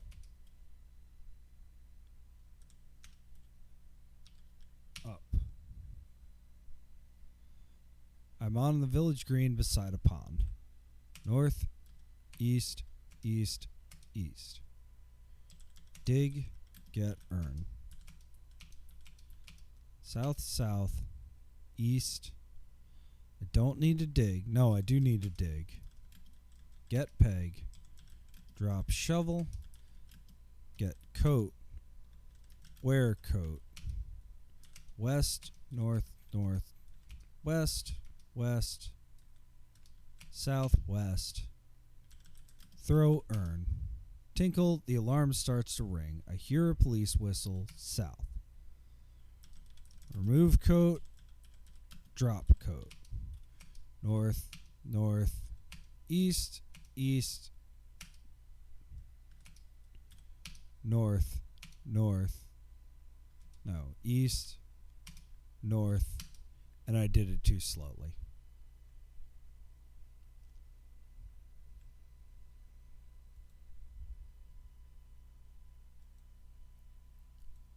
Like, that is an absurd timer without any recourse. And I was looking at one of the other games, which also has a really amazing cover. It's called Hex. And apparently that is entirely based around one timer. So, like, timers is something that's, like, built into these games and meant to be built into these games. I'm definitely having trouble thinking if I'm going to split these into two. I think I'm just going to keep this as one stream, because I think these are so interrelated. This one, the Nine Dancers, is so much, I would argue, better, but still has so many of the same issues And I think it's a great like study both in the growth from Wychwood to still making some challenging choices. And again, you know, I don't know what constraints are here. I don't know what level of like knowledge is here. This is this guy's fourth game. But he also made a couple more after this, you know? So it's like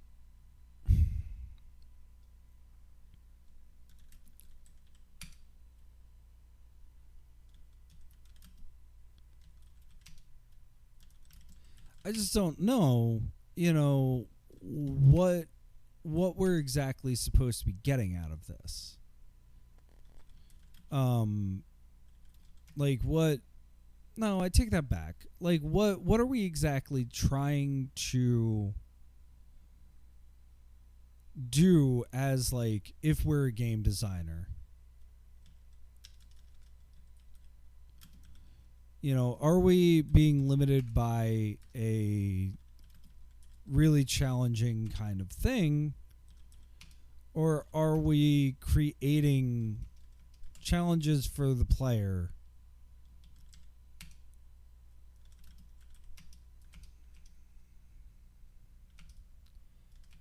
that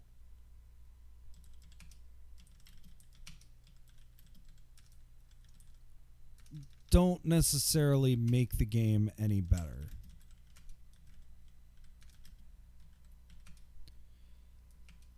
Like to have like 6 turns, and if you make one mistake on a turn, because this isn't a perfect grid, you get stuck. I don't know how I feel about that. Not without lots of warnings. Not without some kind of recourse to say, all right, here's another way to distract the guard.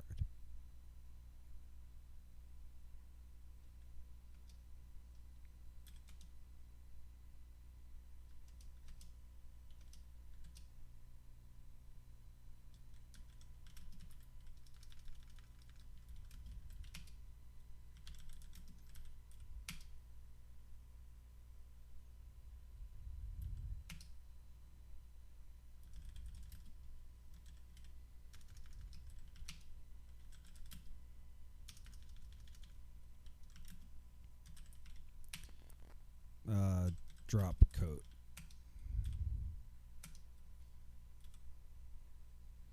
So we're there. We go east. We go north. We go east. We go north. And we got past. Okay, we have the stones. Drop loaf. South, north. Climb arch, get bell. Down. Go arch. East, nope, north, east. Climb barrow.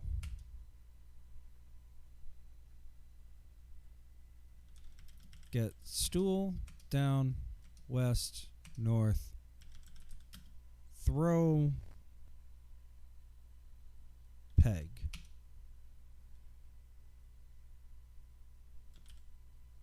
Go hut. Get hair. Stuff hair. Get shoe. Leave. Clouds break. South. East. Drop hair.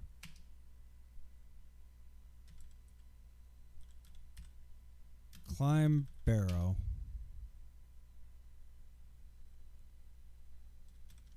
Enter entrance. Down. Ring bell. All the fairies fade away into nothingness. I have the cowbell. I have the horseshoe. The clouds cover the moon.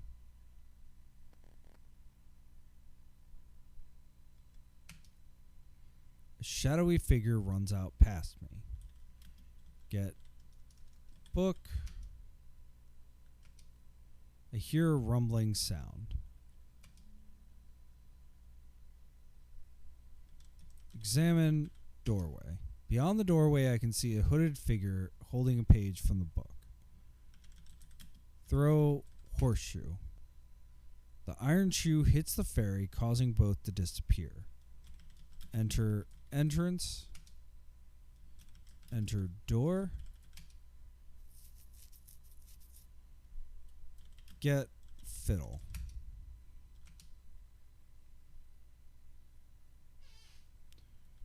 Read book. Get page. Read book. I hear a rumbling sound. Exit north, east, up.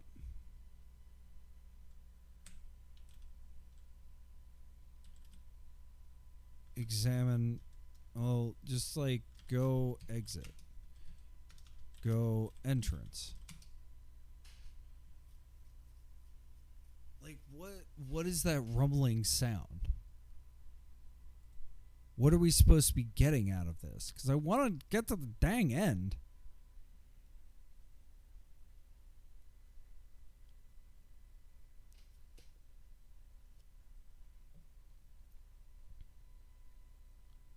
Northeast up.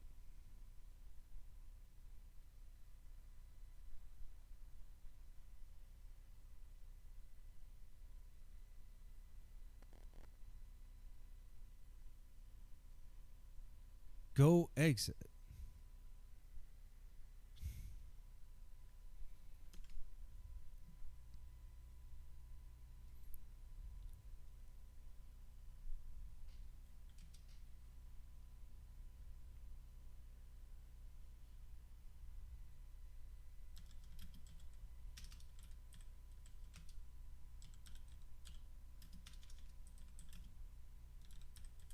What if I drink the goblet? I die.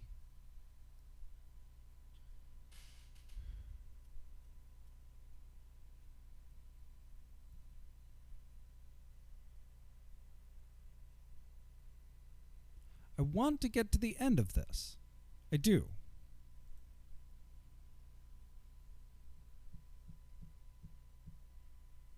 But I also don't know what's triggering half these things.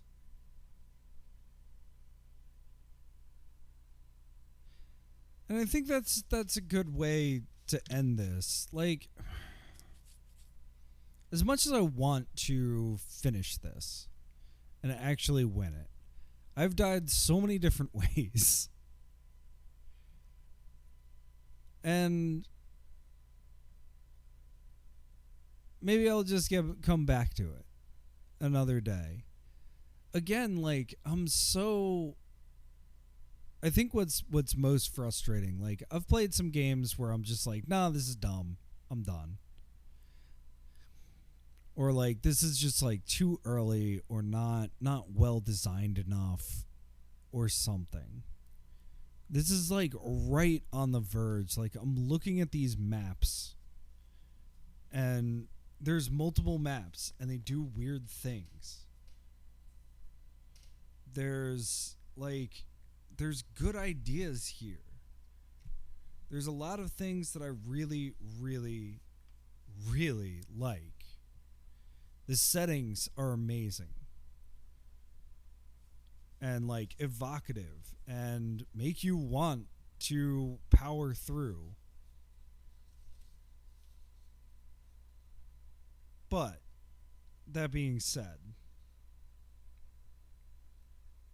what am I struggling with? And it's the fact that, like, there's hidden, I think that's the biggest thing. There's hidden mechanics. And I think with hidden mechanics, you have to be super, super careful. It's honestly what like I struggle with the choice of games. You know, I really enjoyed Choice of Magics, but it's a hidden mechanic. You can't tell what you're supposed to be doing.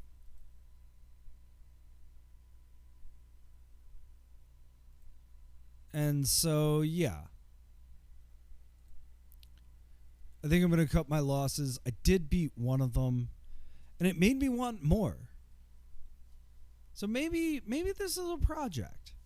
Maybe making these games actually good to a modern audience. I think that would be fun.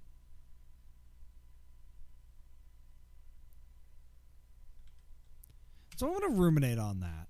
And while I ruminate on it, we're gonna go find somebody to raid.